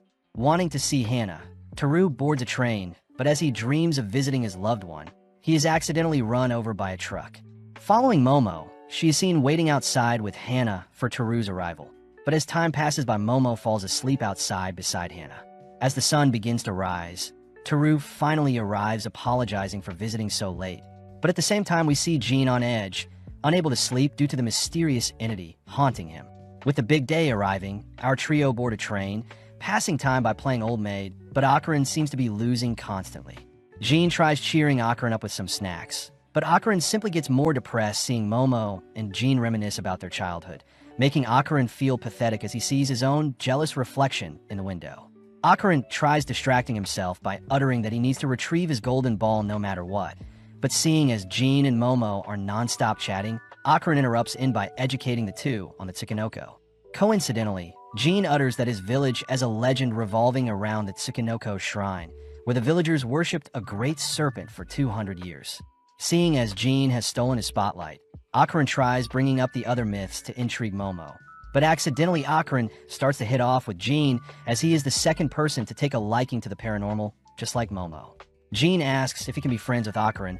Akarin says he doesn't deserve any friends since he is quite awkward. But as the trio leave the train, they enter a hot spring district where Jin's father works. Seeing as his father researches volcanoes in a nearby college, Jin's family had to move out to the hot spring town, and rumor has it that the nearby volcano erupted 200 years ago. As Jean guides the duo up some stairs, they're forced to climb several hundred flights of stairs, finally making it to Jin's home exhausted. At first glance, Momo can't detect any abnormal spirits nearby, but as the trio enter the home, we see the villagers of the hot spring town spying on them with their maniacal grins. Looking around the house, Neither Momo nor Akarin find anything off about Jin's home, beginning to doubt Jin's story about strange occurrences in his home. But Momo does mention how the ghost could be hiding at the moment. Momo suspects the enemy has a weak spiritual presence, meaning it'll be easy to defeat them, exciting Jin. Jin rushes off to fetch some refreshments for our duo, all whilst Momo decides to visit the hot springs, promising to return by sundown. Seeing as the boys are alone, Jin asks to teach Akarin soccer, showing off the basics to dribble and kick, but Akarin gets embarrassed seeing how pathetic he is. Akarin wonders if he can impress Momo with his new soccer skills by the time she gets back. But as Akarin continues to train with Jin, Jin suddenly asks if Akarin loves Momo. Following Momo, she indulges in the hot spring, having intentionally left the boys alone, seeing as Jin is Akarin's first male friend. Back with Akarin, he cries that he loves Momo as a friend, but when he hears Jin say he loves Momo's eyes and personality, the boys begin to argue who loves Momo more. When Jin tries bringing up his childhood friend's status to win the argument, Akarin suddenly remembers his kiss with Momo, quietly accepting victory as we cut back to Momo, who decides to wrap up her bath. Momo says it's unfortunate that the hot spring is walled off. Wanted to see the scenery whilst bathing, but out of nowhere, Julian Kitu, Jamanuel Kido, Juichi Kyo, Jihiko Kitu, and Jujina Kido all enter the mixed-gender hot spring, ready to join Momo. As Akarin and Jin continue to wrestle and fight over Momo's honor, they suddenly stop, having noticed a strange room appear next to Jin's home.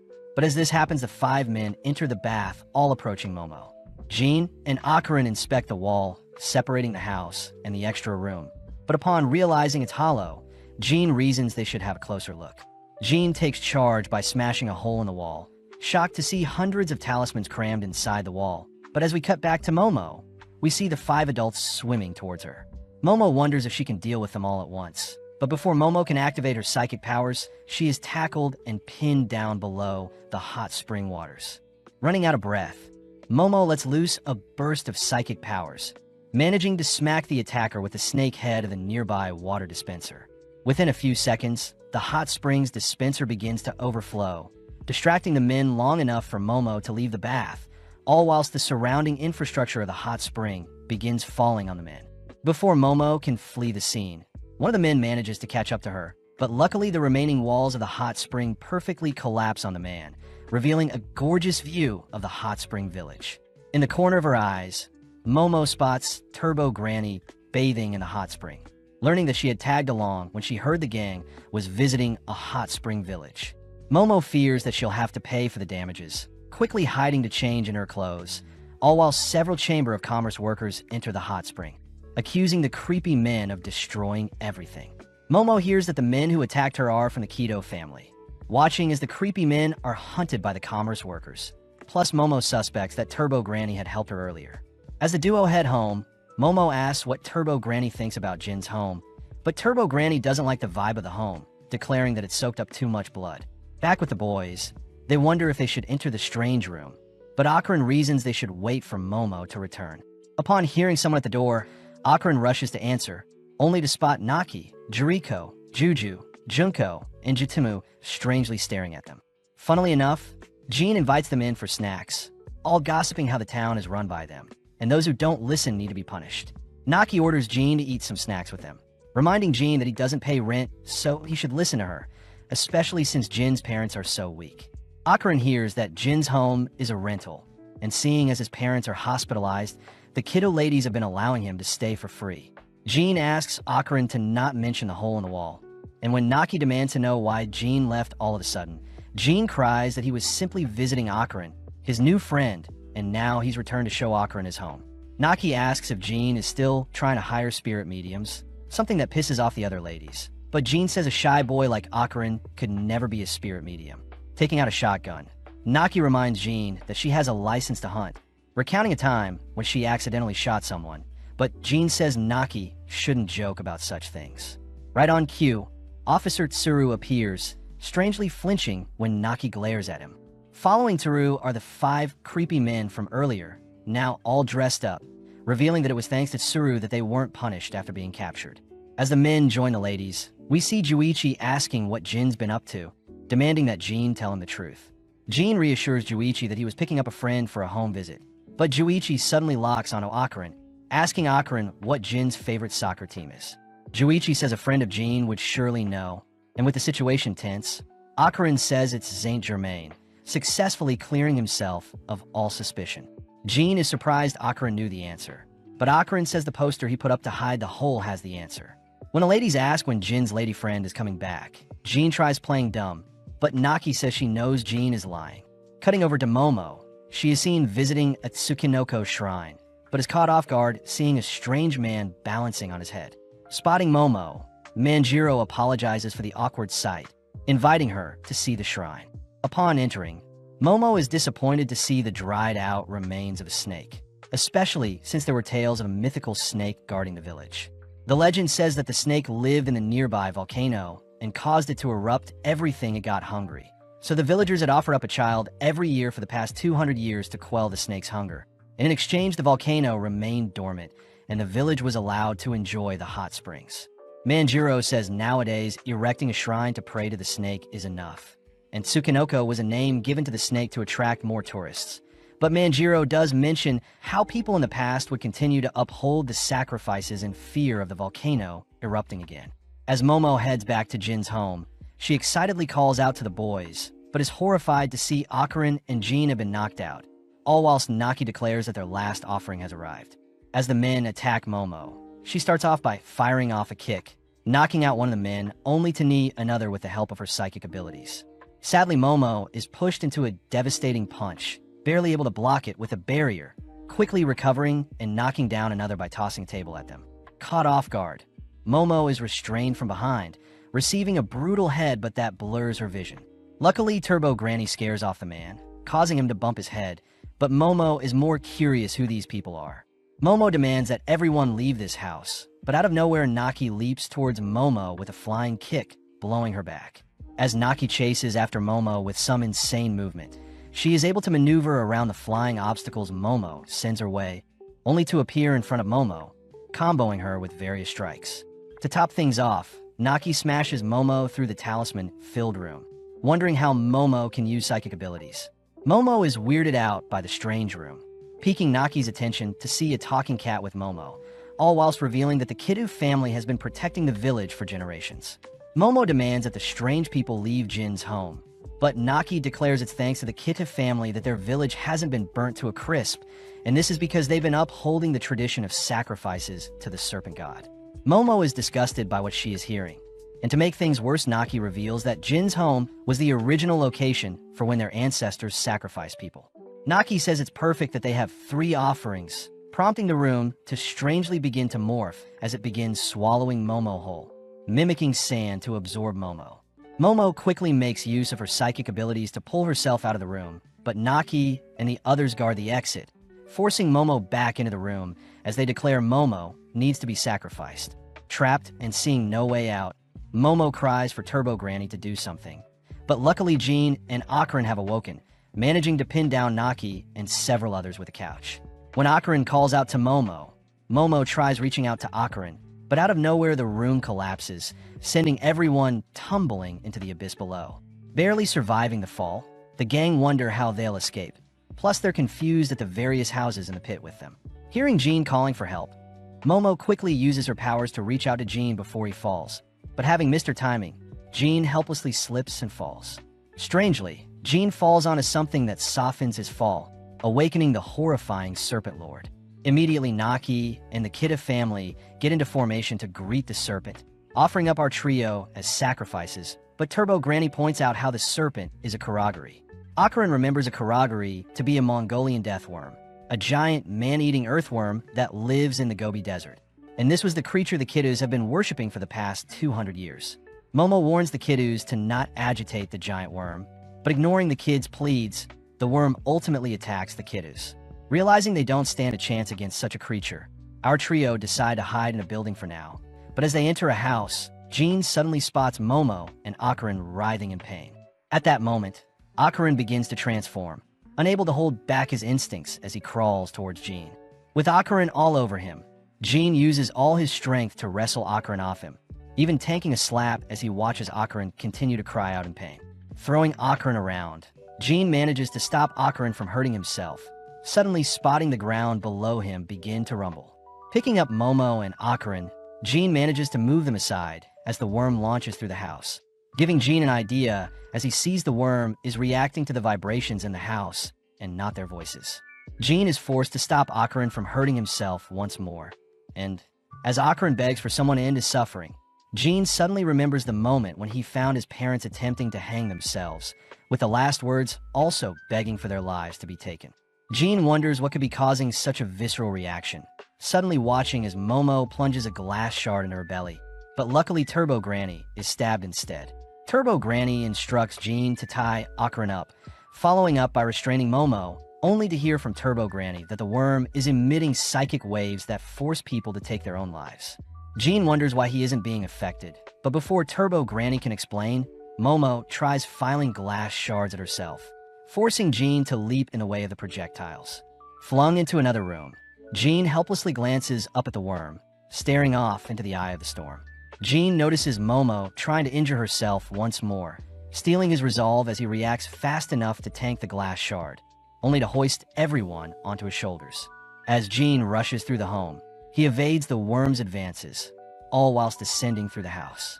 Making it out of the house and onto some footing, Jean accidentally trips down some stairs, pissed at himself for being so weak. Seeing Akarin and Momo prepare to jump, Jean rushes to secure them, only to notice the worm towering over them. As the worm creeps ever so close to Jean, a strange entity makes their presence known, suddenly appearing before the worm. Seeing the strangely slouched entity, Jean says he recognizes it, surprised to see that Akarin and Momo are back to their senses. The trio wonder what the creature is before them, suddenly weirded out when the creature dislocates its head to face them, but Turbo Granny cries for the trio to not look at Evil Eye. Turbo Granny says Evil Eye can make anyone go insane and want to harm themselves with a single gaze, the same ability as the worm's psychic waves, and it seems Evil Eye and the worm are canceling each other out. Seeing an opening, Akarin transforms and goes full throttle, instantly decapitating the worm's head, but it manages to sprout another head. As the worm chases after the gang, we see Evil Eye floating alongside Jean, suddenly taking the chance to force Jean to lock eyes with it. Flashing back, we see a few kids dancing and playing together, all whilst a pale kid with purple eyes watches from behind bars. In the coming days, the white-haired kid would mimic the other kids' dances, ultimately collapsing as he became more malnourished. It's revealed that the white-haired kid was actually one of the human sacrifices that were fed to the serpent by the Kiddu family, ultimately tied up and burnt to a crisp, but his final wish being to someday play with other kids. Not too long after, the kid was given a second chance at life, weirdly appearing before families, but only the children of the family could see him. After every encounter, the parents of the child would pass away, something that would happen regularly. When the kid had tried to calm the children with the dancing he had learnt, strange vibrations would occur from beneath him, and there was nothing he could do as the parents took their lives regardless. In one specific case, the white-haired kid had learnt that the Kiddu family would go as far as to tie up the children and bury them alongside their homes as sacrifices, all whilst the white-haired kid watched on helplessly. Seeing the helpless children unable to escape their fates, the white-haired kid eventually grew to despise the Kiddu family, taking on the name Evil Eye. But in the present, Evil Eye attempts to take over Jin's body. Luckily, Momo snaps Jin back to reality, attempting to pull Evil Eye off him, all whilst Akarin keeps the worm busy. Jin cries that Evil Eye isn't a bad person, suddenly rushing deeper and deeper into the pit, crying that he'll set the boy free. Passing by ancient-looking homes, Jin reaches the bottom of the pit only to open up the doors, sealing Evil Eye's corpse. Having chased after Jin, Momo asks what Jin is doing, but Jin can only feel sorry for the poor boy, grateful that Evil Eye was protecting him all this time. Turbo Granny cries that Evil Eye is a yokai with bad intentions, but Jin seems to have already accepted Evil Eye as his ally, all suddenly freezing as Momo says she hears something. From above the pit, we see the worm suddenly infuse itself with electricity, managing to electrocute Momo and Jin only to begin drowning our duo in a strange substance that has been produced from the worm's mouth. Momo is disgusted by the sticky substance, wondering where Akarin could be, but it seems Akarin has been paralyzed. Momo cries that they need to escape, preparing to use her psychic abilities to flee the room, but Jin has strangely been entranced by Evil Eye's corpse. Forced into a hypnotic state, Jin is flung back to the moment when Evil Eye is locked up. Jin apologizes for the poor boy situation. Hearing that Evil Eye wants to play together, Jean gladly dances and agrees to play for eternity with the boy, something Evil Eye was waiting for as it finalizes its pact with Jean. In the present, Jean cries out in agony, all whilst Turbo Granny scolds Jean for trusting the Evil Eye. With our duo being electrocuted once more, Momo notices the worm has appeared before them, unable to move as the strange substance is binding them to the floor. Seeing as Jean is unconscious, Momo helplessly watches as the worm dives towards them, but out of nowhere, Jean throws out a devastating punch that knocks the worm back. Following up, Jean charges up a torrential kick, completely blowing the worm out of the pit and ripping apart its head. As Momo lays eyes on Jean, we see Jean swelling with dark power, revealed to be Evil Eye who has taken over Jin's body. Evil Eye declares they'll slay all humans, and in the blink of an eye, Evil Eye blows Momo in a nearby wall with a punch, only to pin her against the wall with his leg. Evil Eye is intrigued at Momo's powers, taunting Turbo Granny as he mocks Turbo Granny for being so weak, but Momo cries for Jean to wake up. Evil Eye says Jin's body is now theirs, and upon detecting the worm attempting to electrocute them, Evil Eye erects a perfect barrier to halt the attack. Evil Eye begins chanting something strange, managing to conjure together the dark energy from the deceased souls in the pit, only to compress the dark energy into a ball. With a single kick, Evil Eye sends the dense energy ball flying through the worm's head, and with each successive kick, the worm squirms and cries out in pain. Evil Eye is annoyed the worm has burrowed away to escape its wrath, allowing Momo to catch her breath temporarily, only for Turbo Granny to remind Momo that Jean is a genius, something Seiko knew all along. Jean apparently has an abnormal amount of spiritual power, and when combined with Jin's physical prowess, Turbo Granny declares Jean is the perfect vessel for anyone to possess. Momo says Jean wasn't always like this, realizing that Jean awakened quite late just like Momo did, and seeing as she'll now need to take on Evil Eye herself, Momo braces for the worst. As Evil Eye sends its dense energy ball towards Momo, she is forced to guard herself with her powers, but this leaves her wide open for a sneak attack from behind. Struck and flung into a nearby wall, Momo is forced to watch as Evil Eye kicks the ball directly at her, but right on cue Akarin makes his grand entrance. Akarin is pissed that Evil Eye hurt Momo, declaring he'll have to pay Evil Eye back, all whilst perfectly matching Evil Eye's strength. As Akarin stops Evil Eye from pelting the ball at Momo, Evil Eye instead chooses to detonate the ball and blow Akarin back, only to charge up another kick that forces Akarin to evade with Momo. Evil Eye demands to know why a fellow yokai is helping a human, but refusing to listen, Akarin flees the room with Momo on his back. As Evil Eye's energy ball tracks down Akarin, we see Momo and Akarin working together to ascend the pit. With Evil Eye amping up his attacks, our duo eventually manages to make it away from Evil Eye, but their attention is drawn to a strange spout that has appeared on the cave's walls. Akarin reverts to his human form and recognizes it to be the worm's doing, as it intends to hide in the dirt and fill the cave with poison, annoying Momo, seeing as their only way out is too high up. Akarin remembers that earthworms are highly sensitive to sunlight, and seeing as they need to escape as soon as possible, Akarin says Momo will escape first and return with a rope to rescue him. Momo understands that Jean can't be rescued at the moment, so she promises to return and save the boys, and with our lovebirds holding hands, Akarin transforms, ready to help Momo escape the pit. Asked to sit on a chair, Akarin says he'll propel Momo up whilst Momo herself uses her psychic powers to boost her further towards the exit, and before Momo can suggest an alternative plan, Akarin sends Momo flying. With her psychic powers, Momo manages to soar towards the exit, only to barely grasp onto the exit hole. As Momo pulls herself up, we see Evil Eye appear before Akarin, prompting Akarin to prepare himself for the brawl of his life. With Momo scanning Jin's apartment for some rope, she chooses to rip apart some curtains to create a makeshift rope, but sadly, it's still too short. Racking her brain for a way to stop the worm's poison and defeat it, Momo suddenly remembers a time when Jean and her younger self would play with worms. Seeing as she doesn't have her phone with her, Momo quickly gathers all the paper around her only to set them on fire. And within a few minutes, Momo is revealed to have set Jin's house ablaze, using the fire to cry out for help. Back with Akarin, we see him weaving through various houses to escape Evil Eye. But Evil Eye monstrously pursues Akarin with its energy ball, and to make things worse, Evil Eye himself chooses to physically engage with Akarin. Every so often, Akarin manages to tackle and stall Evil Eye. But as the fight draws on, Evil Eye succeeds in pummeling Akarin with his energy ball, forcing Akarin to remain on the defensive.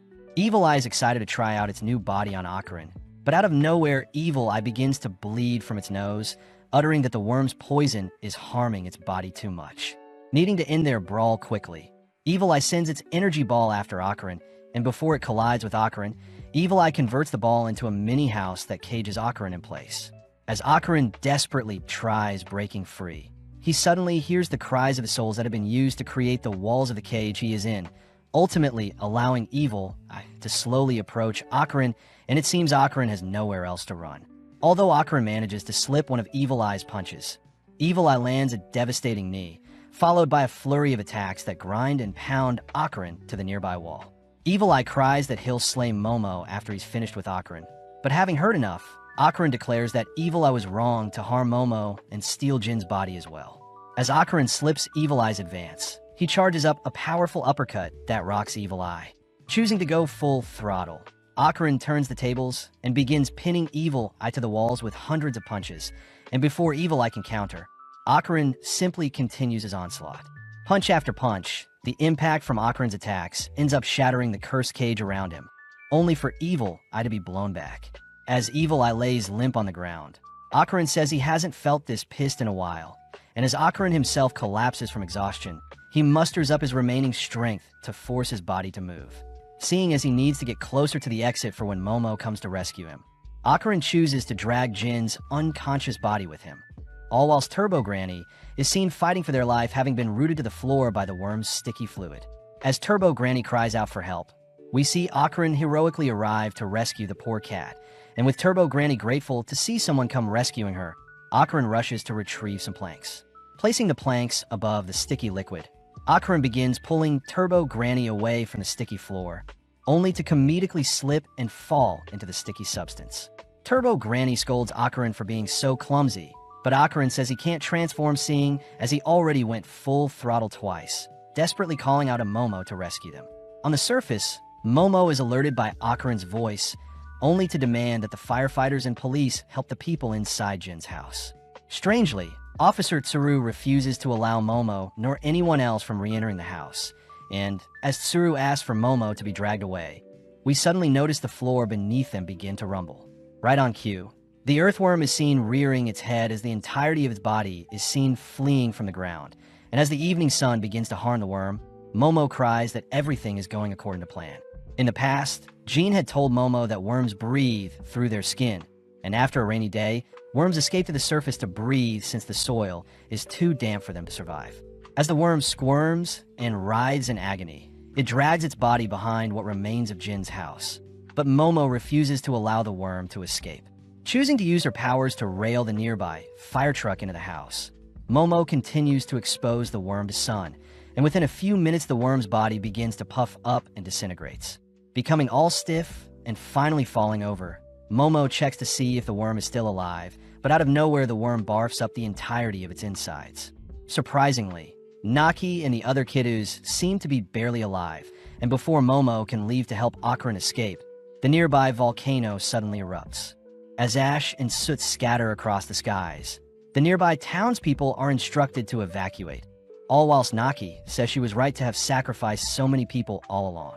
Momo is still in disbelief that the legend about the Serpent Lord was true, and as Naki demands to know how Momo will rectify things, Momo realizes something strange.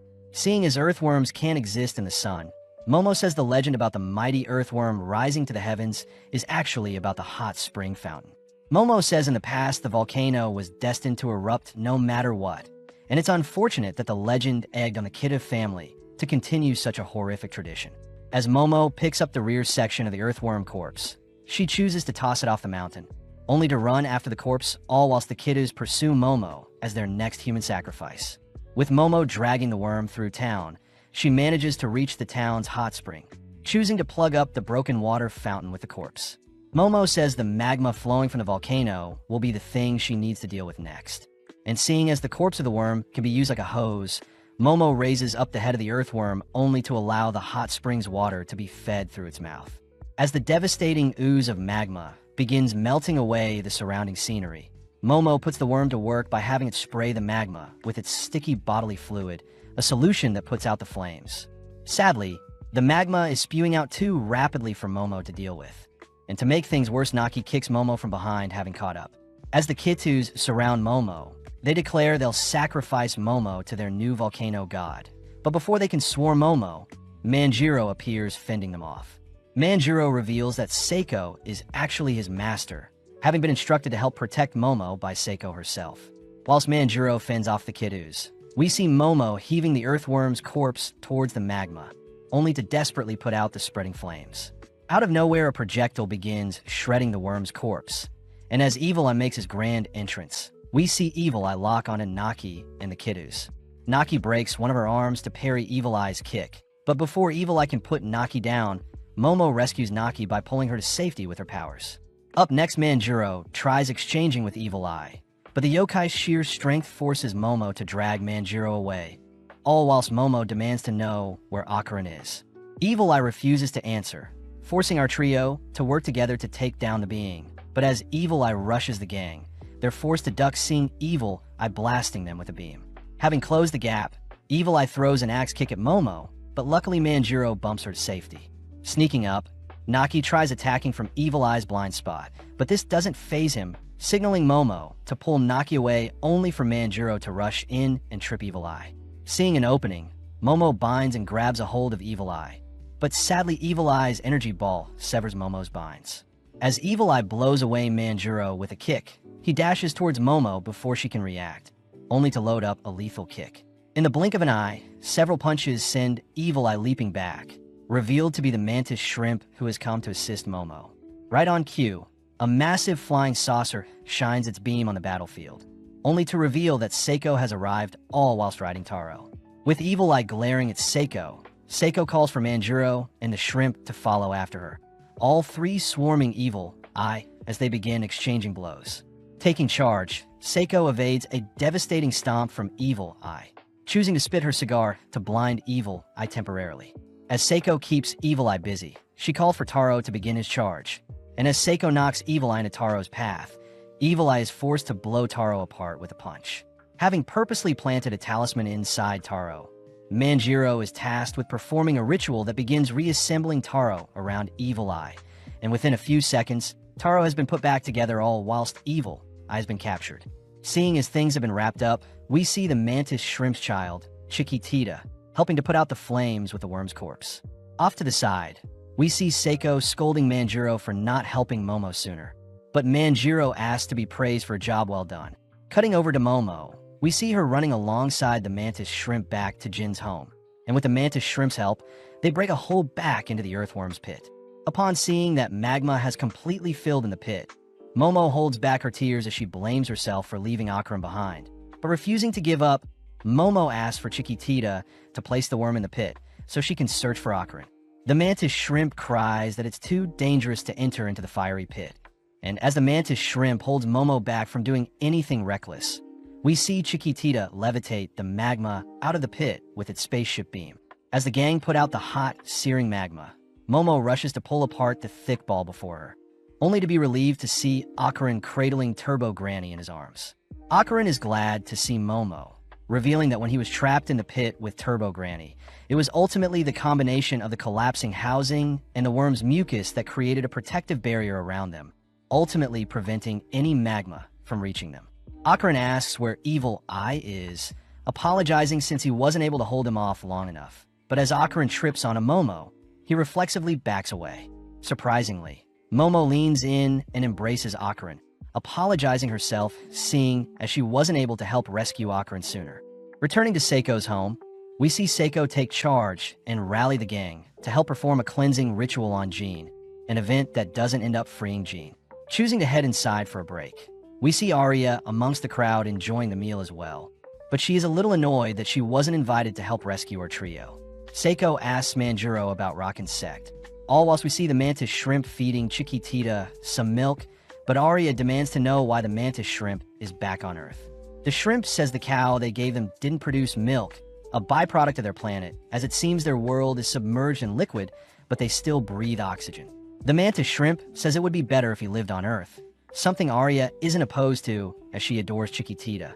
But suddenly the gang overhear Seiko mentioning how they'll need some outside help to free Jean from Evil Eye's grasp. Seiko says Jean will have to live inside of Teru until they can free him. And as Teru tries tasting some of the hot food, we suddenly hear Jean cry out in pain, something that attracts the gang's attention. Seiko utters that evil spirits can steal the voices of those they possess to trick people, asking for everyone to be on guard as Teru opens his face, and surprisingly Jean has regained control of his body. Wanting to test out something, Seiko retrieves some cold water and splashes it on Jean, only to see that Evil Eye has returned. When Seiko douses Evil Eye with some hot water, we see Jean is able to retake his body, a predicament that annoys the gang. Teru is a little concerned since he won't be able to see Hannah whilst Jean is inside of him.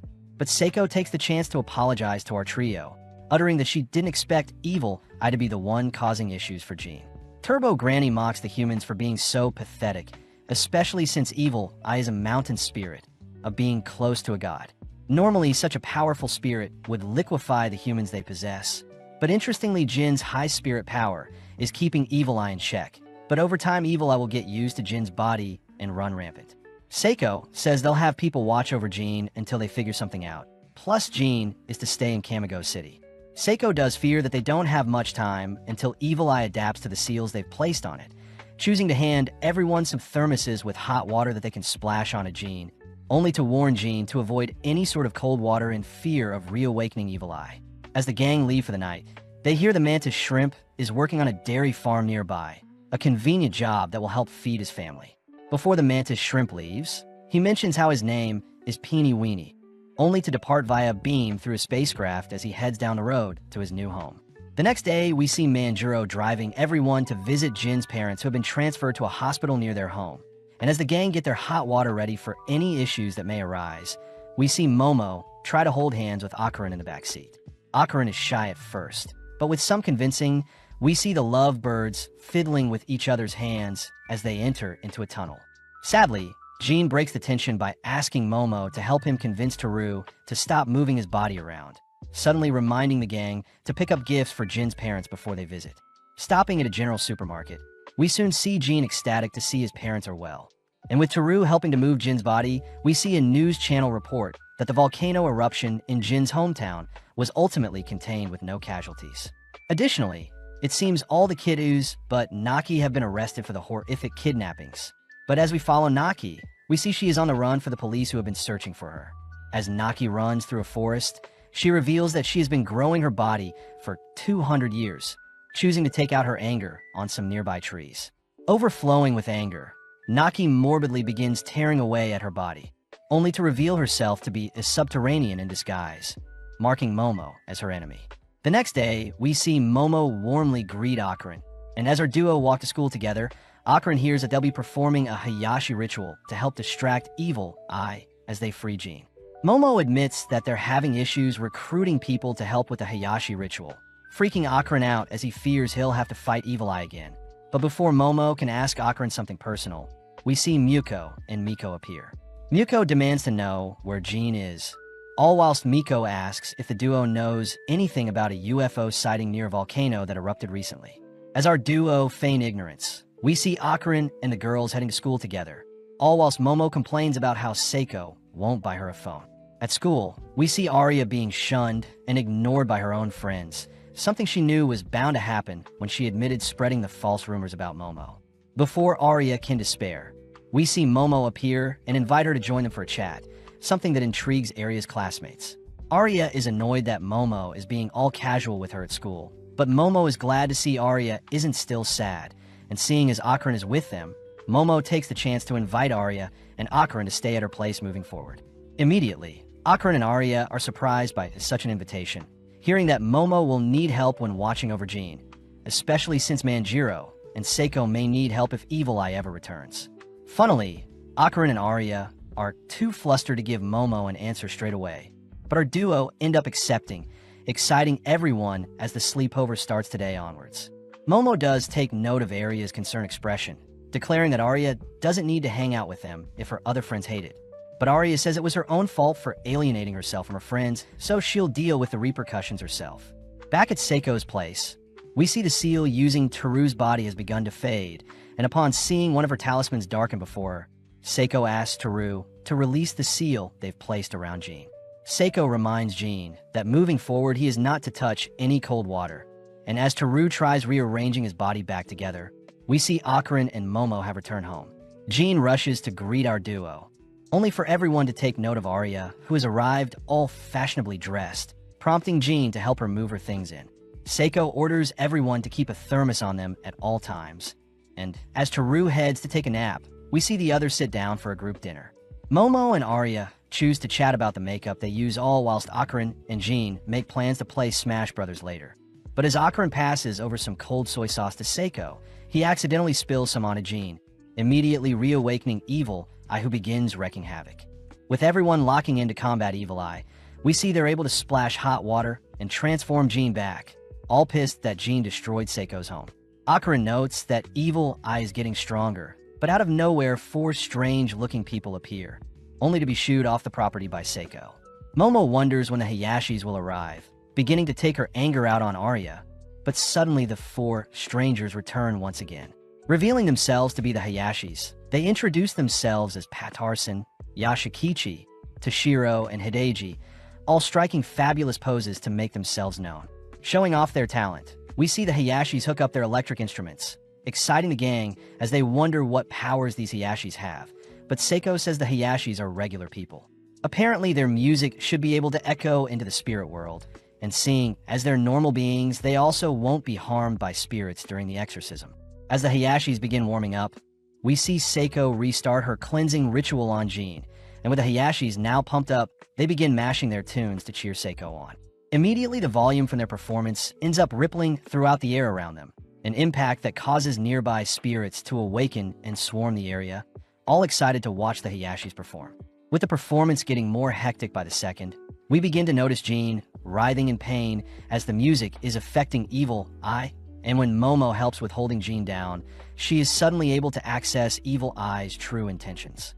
Jean cries that Evil Eye only wanted to dance and play with kids his age, and with Jean begging for Evil Eye to be spared, we see the Hayashis begin to reach even higher feats with their music.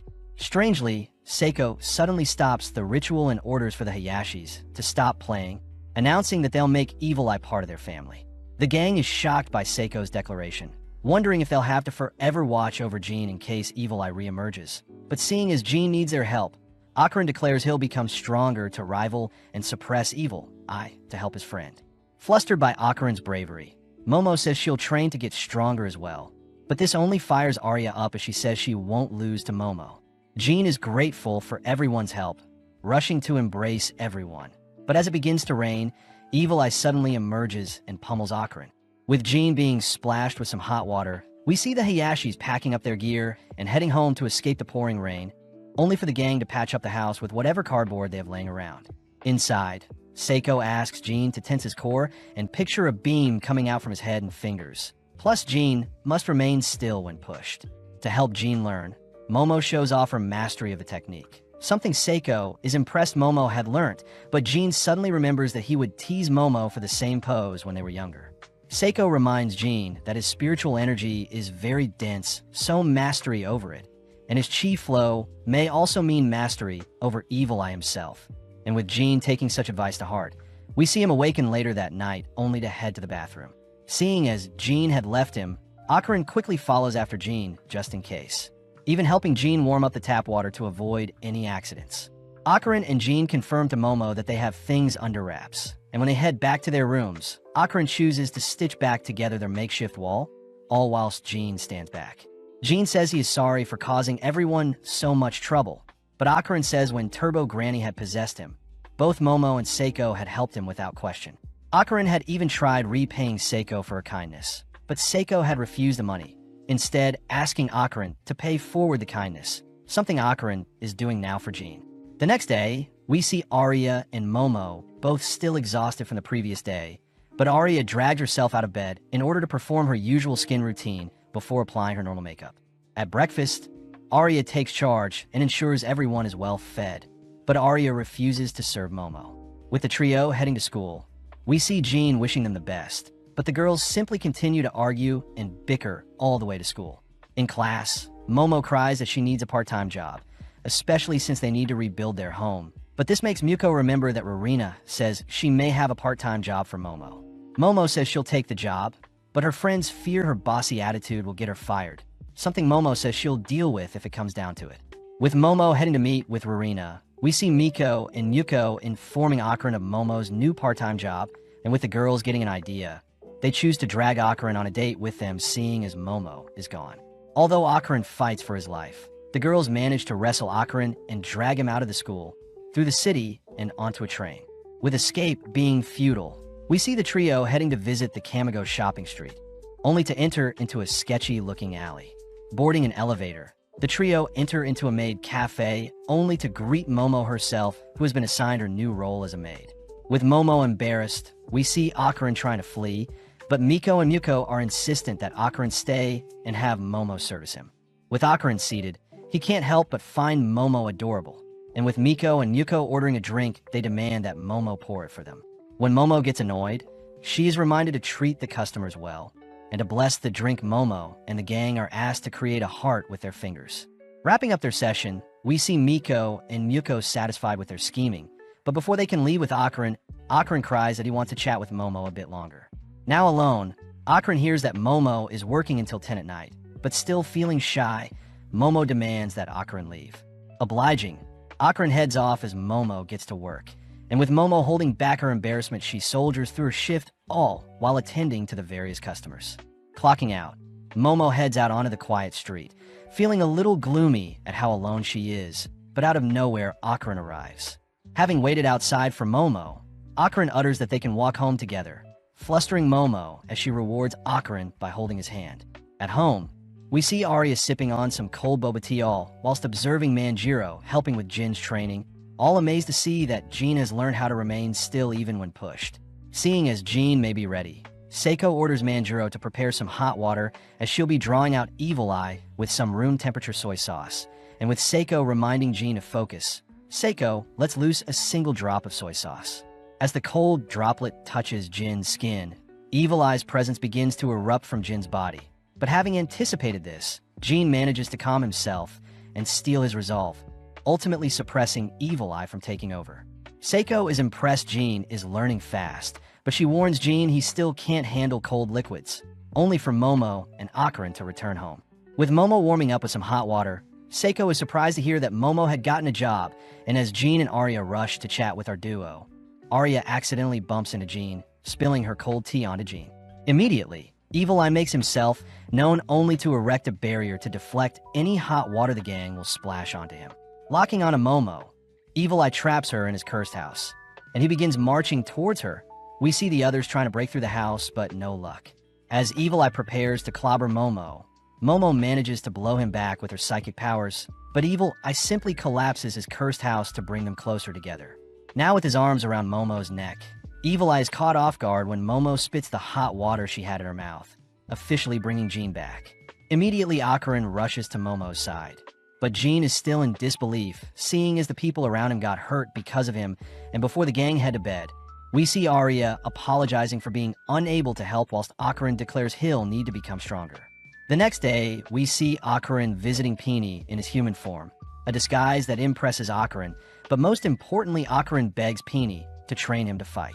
Sadly, Peony doesn't like violence, so instead he asks for Akron's help around the farm, only to send him off later that night. But Akron says he'll return soon and become Peony's apprentice. At home, Seiko takes note of how awkward it has gotten between Jin and Akron, and to make things worse, Manjiro refuses to risk their lives with Evil Eye further. Manjiro says he'll personally call for the Hayashis to help with eradicating Evil Eye's spirit, but Seiko utters that she is simply trying to do her best for all parties involved, something Manjiro believes is not the right call. At the same time, we see Akron training how to throw a punch, but with Turbo Granny checking on him, she mocks how pathetic Akron is. Hearing that Akron wants to dominate Evil Eye in battle, Turbo Granny regretfully tells Akron that he'll never catch up to Evil Eye's power nor techniques, and hearing that Akron will do anything to grow stronger, Turbo Granny agrees to help. With Arya following our duo, we see Turbo Granny taking Akron to school, and as our duo sneak in, they're caught by Arya, who demands to know what they're doing. When our duo try ignoring her, Arya simply continues to tag along. And when Turbo Granny mocks Arya, Arya transforms only to stomp Turbo Granny into the ground. Now inside the school, Arya and Turbo Granny continue to bicker all whilst our trio head into a music room, only to be frightened seeing images of several music legends on the wall. When Turbo Granny plays the piano, we see Arya accidentally smacking Ocarin only for Turbo Granny to order Ocarin to begin jumping. Replicating Ocarin's rhythm, Turbo Granny shows that Evil Eye's rhythm is 4 times faster than Ocarin's. Turbo Granny reveals that Arya in her transformed body can perform 4 switches in 1 beat, and Evil Eye's also 4 switches, but in his cursed house he is capable of unleashing 10 actions in a single beat, a complete behemoth compared to Ocarin's 2 switch movements. Out of nowhere, we see a spirit appear behind Turbo Granny, and as it plays the piano, it drags our trio into its domain, prompting the other spirits to show themselves. When Ocarin and Arya try defusing the situation, we see the spirits forcing our duo to transform and evade their music blasts. And with Ocarin dashing past the notes the spirits project, he gets curious and touches one of them only for a massive explosion to ring out. Having almost lost his arm, our trio realize the notes are bombs, and with the spirits conjuring hundreds of notes, we suddenly see the scenery be stripped away as our trio are bombarded by the music notes. With Ocarin and Arya evading the best they can, the spirits continue their pursuit, but Arya seems to be evading the projectiles fine, but Ocarin seems to be barely keeping up. When Arya tries weaving her hair through the music notes towards the spirits, she fails to reach them, allowing the spirits to continue laying waste to our trio. Strangely, when Ocarin and Turbo Granny are struck by the rest musical note, they're strangely frozen in place, allowing them to be more easily struck, all whilst the spirits turn their full attention to Arya. With Ocarin and Turbo Granny still alive, Ocarin curses at himself for being so weak, whilst Arya seems to have adapted quite well, but Turbo Granny simply orders for Ocarin to move to the spirit's rhythm. Focusing in, Ocarin remembers how captivating Hayashi's performance was, all whilst Arya notes how her hair can't reach the spirits, seeing as the music notes surrounding them are acting like a shield. Sadly, as Arya continues to dance around the projectiles, she makes a misstep and accidentally gets stuck in some loose soil, allowing the spirits to bombard her. In the blink of an eye, Ocarin intercepts the projectiles and drags Arya to safety, and having taken inspiration from the Hayashis, Ocarin forces his body to rhythmically weave around the notes approaching him. With a dust cloud obstructing the spirit's vision, we see Arya sneaking up below the spirits only to grab one of them, instantly knocking them out as their head bobbles off only for their bodies to evaporate back into the image of them. Seeing as our trio are a threat, the spirits begin to amp up their output in an attempt to slay our trio, but sadly both Arya and Ocarin are easily able to dodge in the incoming swarm of projectiles. Annoyed, we see the spirits once again change the surrounding scenery, only to call forth several massive giants that begin to sing. Creepily, hundreds of illusions begin pouring out of the giants' mouths, illusions that begin swarming our trio in hopes of tiring them. Although our trio can see the spirits in the distance, they're ultimately swarmed and piled on by the endless illusions being summoned. Desperate, we see Ocarin grabbing hold of Arya's hand as she swings herself into the air with her hair and onto one of the giants, but this only causes the other giants to swat away our duo, accidentally harming their giant friend in the process. Needing to keep them busy, Arya stays behind, all while she flings Ocarin towards the spirits, stealing her resolve as she declares she'll buy time for Ocarin to finish things. With Ocarin rushing towards the spirits on stage, we see the surrounding area being filled with more illusions, and as Ocarin rushes past the crowd, we see Arya using her movement to make the giants turn on each other. To add fuel to the flame, Arya manages to take down all of the giants, but strangely the giants continue to sing. As for Ocarin, he dives head first into the approaching swarm, occasionally leaping through the air and bursting through the surrounding music notes. Seeing as he can only go full throttle twice, Ocarin suddenly understands what Turbo Granny was trying to teach him, focusing in as he accelerates towards the remaining 5 spirits only to monstrously land a strike on all of them simultaneously. With the spirits reverting back into their images, we see our trio return to the music room, only for Ocarin to thank Arya for believing in him. Arya is giddy to see Ocarin so cute, but she manages to hold herself back from fangirling, plus Ocarin takes the chance to thank Turbo Granny for the rhythm lesson. When Ocarin asks what they just fought, Turbo Granny reveals that if they play the piano at night, the music legends guarding the room will attack them. Comedically, we see Turbo Granny playing the piano by accident. But as we cut back to the others, we see Manjiro trying to convince Jean and Momo to call back the Hayashis to deal with Evil Eye. Manjiro reminds everyone that Evil Eye will only get stronger the longer they wait. And seeing as no one is saying anything, Manjiro declares that they'll start the exorcism with the Hayashis tomorrow. With Jean completely despairing at the trouble he has caused for everyone, the gang suddenly hear Akarin calling out to them, and when they peek outside, they see Akarin, Arya, and Turbo Granny challenging Jean to a duel.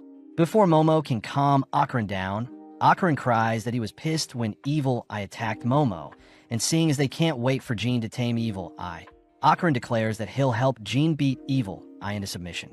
When Manjiro utters that he'll be exorcising Evil Eye tomorrow, Seiko stops Manjiro from intervening, allowing Akarin to get the rematch he yearns for. With everyone stepping aside, Arya splashes cold water onto Jean, only for Evil Eye to awaken, gleefully clashing with Akarin as both of their attacks cause the surrounding area to quake. Rushing towards Evil Eye, Akarin evades their energy ball only to evenly cancel out Evil Eye's fist with his own, but Evil Eye tries sneaking in a kick. Reacting fast enough, Akarin dodges and counters with an uppercut, a move that blows Evil Eye back. Evil Eye uses the space to leap back in for an axe kick, but Akarin leans back to evade only to fire off a devastating kick. Caught off guard, Evil Eye tanks the blow, but whilst in midair, sends out a flurry of energy balls, prompting Akarin to leap towards the eye of the storm. Maneuvering around the energy balls, Akarin detects Evil Eye sneaking up on him, an attack that Akarin was waiting for as he meets Evil Eye's fist with a kick of his own. With a massive ripple decimating the surrounding area, we see the boys take less than a second to breathe, only to resume their brawl, both zipping through the air as the others watch on. Seeing Akarin on the offensive, Evil Eye tries making space using his energy ball, but Akarin simply continues the onslaught by pounding Evil Eye with several uppercuts, finally forcing Evil Eye to leap into the air and call forth his cursed house to halt Akarin.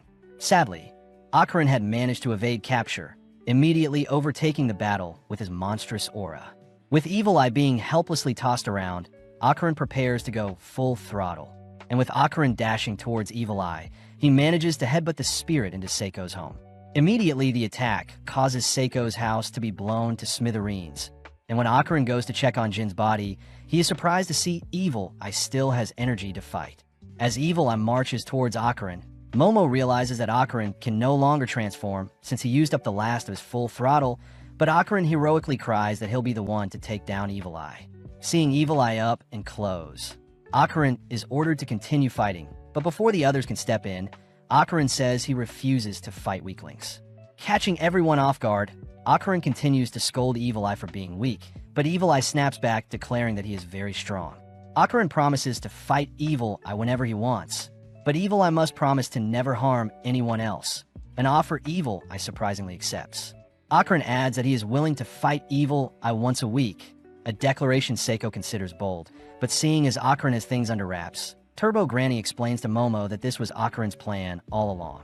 Apparently, Akarin had used the fact that Evil Eye is like a newborn spirit wanting to play constantly, and by being the sole person that Evil Eye can play with, Akarin can ensure no one else is hurt. With the boys agreeing to have their brawl every Tuesday after school, Evil Eye seals their deal by handing Akarin its underwear, and just like that, Jean is given back his body. Akarin tells Jean that he no longer has to worry seeing as they've tamed Evil Eye, but funnily Jean is more curious as to why everyone is diverting their eyes from him. The next day, Manjiro agrees to take care of Evil Eye's underwear, only to return back to his shrine. Right on cue, the gang are surprised to see Jin's parents are visiting them, and with Jean holding back his tears, Seiko instructs Jean to continue his chi training as Jean and his parents drive off as well. Seeing they aren't needed anymore, Akarin and Arya begin to depart, but Momo demands Akarin to stay a bit longer, slowly approaching and exchanging flirty glances with Akarin. Sadly, the tension is broken as Arya stops the lovebirds from doing anything further, and when Momo tries cooling down at home, she remembers that her home was decimated during the boys' brawl. Seiko announces that they'll cool off at a nearby bathhouse, prompting Seiko, Momo, Turbo Granny, and Hannah to all board a train, and for the rest of the day, the girls simply relax with baths and massages, only to make their trek back home right as the sun sets. Momo fears that they'll have to rebuild their home, but Seiko says she'll figure something out, stressing out Momo as Seiko is taking on all the burden herself. At home, The girls are terrified by the creature on their property, instantly kicking it aside and demanding to know what it is. But surprisingly, Arya and Akron have returned alongside Peony and Chiquitita. Akron says they've recruited Mr. Ludris to help rebuild their home, and when Peony and Akron offer to help as well, Seiko says they shouldn't be concerning themselves with her issues. Funnily, Momo doesn't agree, as she could use all the help they can get, leading Peony to reveal some nanoskin that can help with the construction. Demonstrating, Peony shows off the nanoskin's ability to morph and be reshaped into anything the gang like. Plus, anyone can use the nanoskin as long as they envision what they're building. Getting to work, we see the gang slowly begin to reconstruct Seiko's home from the ground up, and with everyone working throughout the night, they wrap up construction by the next day. Akron is relieved that their hangout spot has returned back to normal, and with Momo agreeing to host the gang anytime, we see everyone depart, all whilst Momo and Seiko clock out for the day. Switching perspectives, we see Jin's mother driving sporadically, all whilst Jin runs alongside his parents' car. And in mere moments, Jin and his family arrive at Seiko's home, ready to help rebuild their home. Sadly, there is no work that needs to be done. Plus, it seems Momo and Seiko are catching up on the sleep they missed out, cutting over to the next day, where Jin reports that Evil Eye is keeping his promise and not hurting others. Plus, Jin's connection with Evil Eye is getting stronger thanks to his training. Seeing as it's the perfect chance, Jin asks if Momo loves anyone. But getting flustered, Momo tries beating up Jin for asking. Out of nowhere, Jin is swarmed by his female classmates, all wondering where he has been.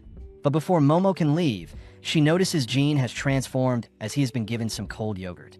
Before Evil Eye can weird everyone out, Momo drags him away, but when they enter the school ground, Evil Eye locks onto a nearby soccer game. Immediately, Evil Eye decimates the surrounding players as his ball skills are unmatched, forcing Momo to intervene once more. With there being no hot drinks left at the school's vending machine, Momo is forced to allow Evil Eye to take over Jin's classes, and immediately everyone wonders why Jin is acting weird. Momo tries asking for Evil Eye to calm down, but Evil Eye seems to be enjoying himself, and when it is lunchtime, Momo is saddened to see there is no warm foods in the cafeteria.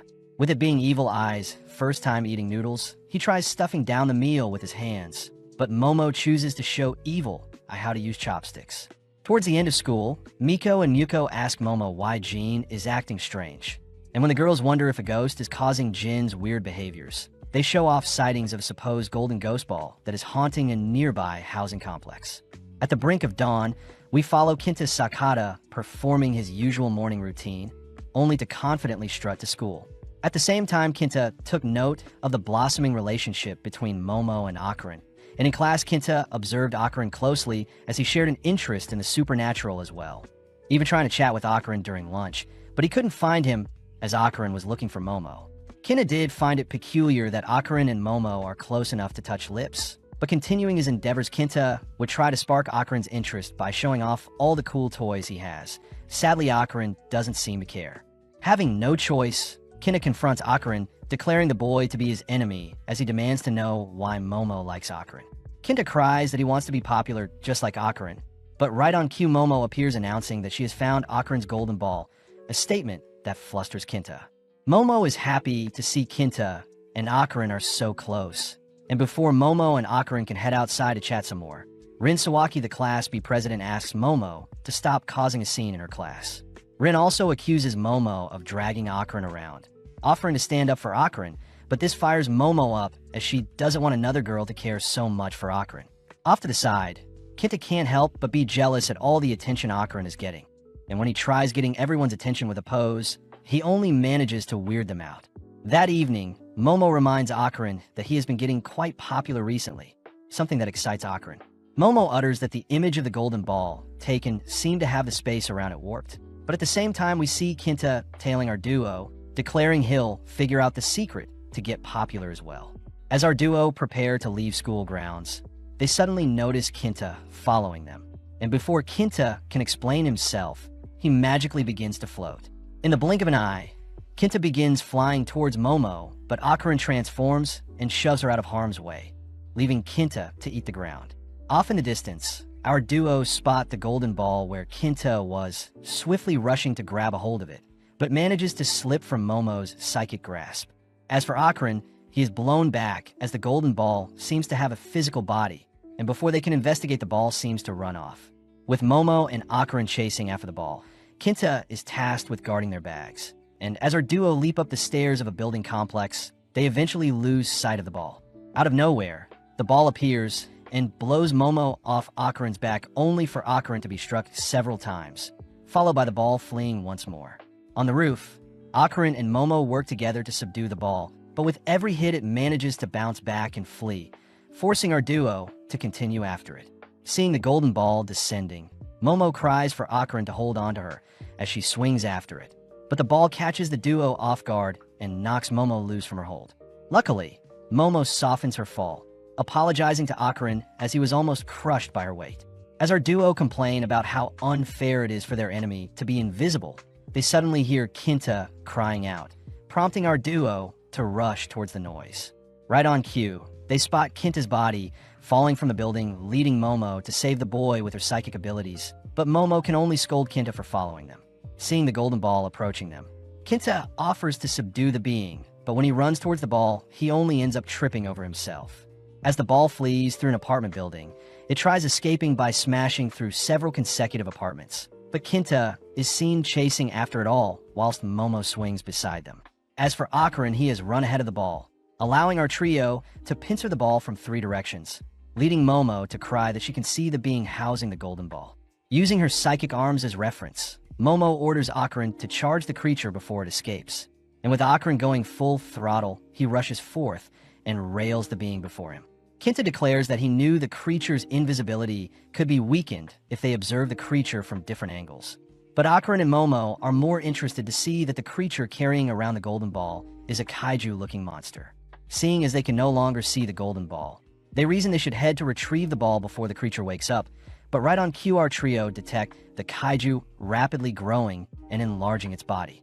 In mere moments, the kaiju has grown bigger than the nearby, surrounding buildings, a phenomenon that alerts our trio. With a massive kaiju looming over the gang, we see our trio fleeing onto the streets nearby, and coincidentally they bump into Arya and Jean, who begin running as well. When Kinta trips over, Momo and Arya quickly use their powers to hold off the kaiju from stomping on Kinta, only for Akarin to drag Kinta to safety. Momo orders Jean to drag Kinta away, and when Arya tries drilling into the kaiju with her hair, its tough exterior surprises everyone. Momo notes how it was quite quick when it was small, but now it seems to be very slow yet big, leading Arya to wrap her hair around the beast's size, but she fails to topple it. Out of nowhere, an energy surge can be felt rising towards the tip of the kaiju's horns, only for an eruption of lightning to force the gang into hiding, a power Akarin recognizes belongs to the space kaiju alien. With the monster letting out a roar, Arya takes the chance to pick up a nearby car, only to rail the kaiju with it, an attack that manages to make the kaiju stumble back. Following up, Momo, whilst riding Akarin, flings a car at the monster's feet, successfully bringing the creature to its knees. Out of nowhere, the monster's tail swings around and blows Momo and Akarin aside, forcing Arya to step up as she latches onto a nearby crane, only to drag and twist her body in order to smash the crane into the kaiju. As Arya celebrates her genius attack, she is caught off guard when the kaiju suddenly grabs a hold of her, and before she is devoured by the creature, Momo tosses various billboards to draw the creature's attention. Pissed, Arya breaks free from the monster's grasp, but this only causes the monster to go on a rampage, smashing and scanning the surrounding area. The kaiju lets loose another lightning blast that shreds the nearby buildings, and having locked on a Momo and Akarin, Momo acts quick and erects a barrier to hold off the monster beam attack. Akarin wonders what the monster is after, having read that space kaijus create electricity by channeling a power source, and seeing as they'll need to hunt down the monster source of power, Momo begins to collect and store up the electricity being shot at them. Turning the tides, Momo manages to fling the electricity back at the kaiju, a blow that knocks it down. Seeing an opening, Arya soars in for the finishing blow, but strangely the monster has disappeared. Horrifically, Akarin and Momo cry for Arya to be careful, but a single stomp manages to blow Arya back. Arya is annoyed that the monster has suddenly gone invisible, but when she leaps into the air to scout out its position, a sudden beam pierces the surrounding dust clouds and consumes Arya. To top things off, the monster continues to flail around, but switching over to Jean, he is seen fleeing with Kinta. Jean warns Kinta not to get his sweat or snot on him, but Kinta can't help it since he is freaked out, and before Jean knows it, Evil Eye has taken over his body. Immediately, Evil Eye's aura freaks Kinta out, but Evil Eye is excited as he gets to duel Akarin today, choosing to run off, all whilst Kinta chases after him. Back with Arya, she is seen unconscious from the Kaiju's attacks, and before the Kaiju snuffs out Arya, Akarin goes full throttle and pulls Arya away from the impact zone.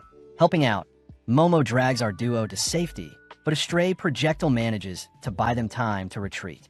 Zipping through town, Momo manages to carry Arya and Akarin back to Seiko's home. And when they check on Arya's condition, they realize she has been faking her injury to have an excuse to cling onto Akarin. Annoyed, Momo pulls her away from Akarin, only for Evil Eye to appear demanding that Akarin fight him. Sadly, Akarin says they can't fight today, and seeing as Seiko isn't home, Momo fears they'll have to deal with the Kaiju themselves. Strangely, Akarin takes note of the strange behavior their home is exuding, and to make things worse, the Kaiju seems to have tracked them down, only to begin its march towards them. Getting an idea, Akarin says he has a plan to defeat the Kaiju with the nanoskin they used for Seiko's home, and with the threat imminent, the gang head inside for a meeting.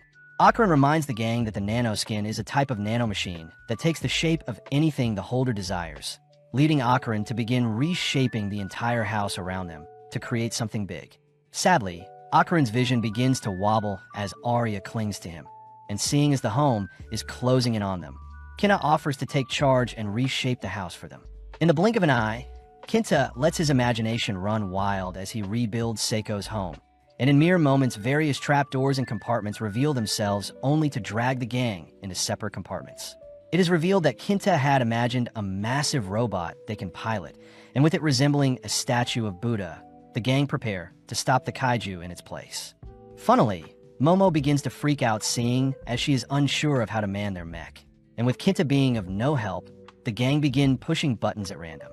Immediately, the robot begins acting strange, and a section of it begins to fall off, but Kinta refuses to give in as he pulls on some nearby levers. Sadly, the robot simply falls over, and with some more configuration, Kinta manages to get the robot back onto its knees, but a simple kick from the Kaiju sends the robot flying. With no way of fighting back, the robot is ultimately strung up by the Kaiju's tail, only to be repetitively smashed into the ground, all whilst Akarin is ejected from the mech. Although Akarin's fall is softened thanks to a parachute, he turns back only to see Evil Eye breaking free from the mech, but the Kaiju is seen stomping Evil Eye back into the robot. Luckily, Evil Eye overpowers the Kaiju and pushes the creature down, but Evil Eye is still flung across the field, having been blown back by the shockwave for the Kaiju falling over. When Akarin checks on Evil Eye, he is horrified to see the Kaiju electrify the robot whilst pinning it down, and seeing as he has no other choice, Akarin prepares to ask Evil Eye to help fight off the monster. At that moment, the Kaiju locks onto Akarin and prepares to stomp him out, but the robot suddenly springs to life as it catches the Kaiju's feet. Kinta cries that he has figured out the controls, plus he can use his imagination on the nanoskin to have the robot bend to its will, and within mere moments, the mech has regenerated all wounds and taken on a more majestic form. As the Kaiju rushes the robot, Kinta takes charge and lunges towards the creature with a punch to its stomach. But before Kinta can celebrate, the robot's arm is snagged by the Kaiju's tail.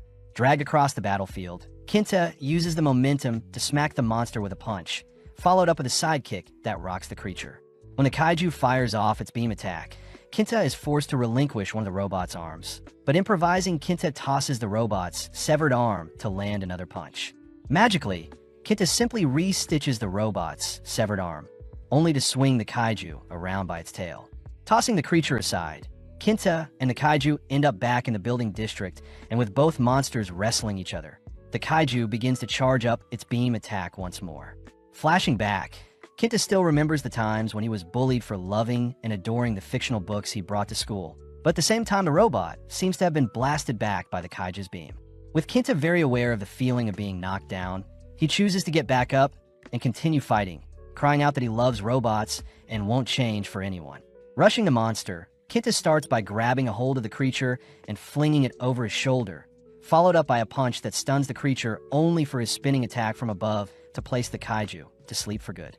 With Akarin and Evil Eye arriving on the scene, they're horrified to see the Kaiju has gone invisible once more, shocking Kinta as he is smacked in the face by a sneak attack. Although Kinta is calm, his robot continues to be pummeled and tossed around by the Kaiju's attacks. And to make things worse, the robot has lost all of its limbs. With the kaiju stomping on the robot's head, various airbags save Kinta from being squashed, and sadly, it seems the airbags are preventing Kinta from ejecting himself from the robot. Right on cue, Momo employs her powers to grab a hold of a claw from the kaiju, allowing Arya to deploy her hair and wrap up the creature. Seeing as they now see their target, Momo swiftly helps to retrieve the robot's arms and legs, only to grab a hold of the wrapped-up kaiju. Tossing and spinning the monster into the air, the gang watches as the kaiju tries breaking free from its binds using its electricity, but Momo could care less as she smashes the creature into the ground. In mere moments, the giant kaiju reverts into its tiny form, and with a massive robot looming over the kaiju, the surrounding area suddenly reverts back to normal. Immediately, a crowd of people swarm the massive robot. But coming up with an idea, Momo quickly morphs the robot into a flying saucer only to flee the scene. Back home, the flying saucer transforms back into Seiko's home, but with some extra perks. But Momo and Arya are seen throwing up, having been continuously flung around whilst manning the pilot. Kinta himself seems grateful that he was able to live out his dream and pilot a mech. But as we cut over to Akarin, he is horrified to see the body of the kaiju in the middle of the road. Needing help, Akarin seeks out Evil Eye, only to revert him back to Jean by feeding Evil Eye a steamed bun. With some extra manpower, Jean and Akarin heave the kaiju onto their shoulders, both choosing to flee the area whilst onlookers chase after them. But not before long, they manage to lose the people following them, successfully retrieving the kaiju without issue.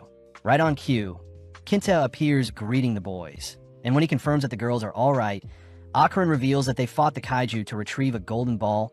Intrigued, Kinta offers to assist the gang any way he can. When Akarin heads to open up the kaiju's mouth, he suddenly freaks out, having spotted a person inside of the monster.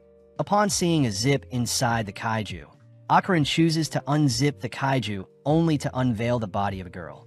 As Momo and Arya head outside to check on the commotion, she becomes speechless when she spots the strange girl embracing Akarin with a kiss, a sight that flips Momo's world upside down.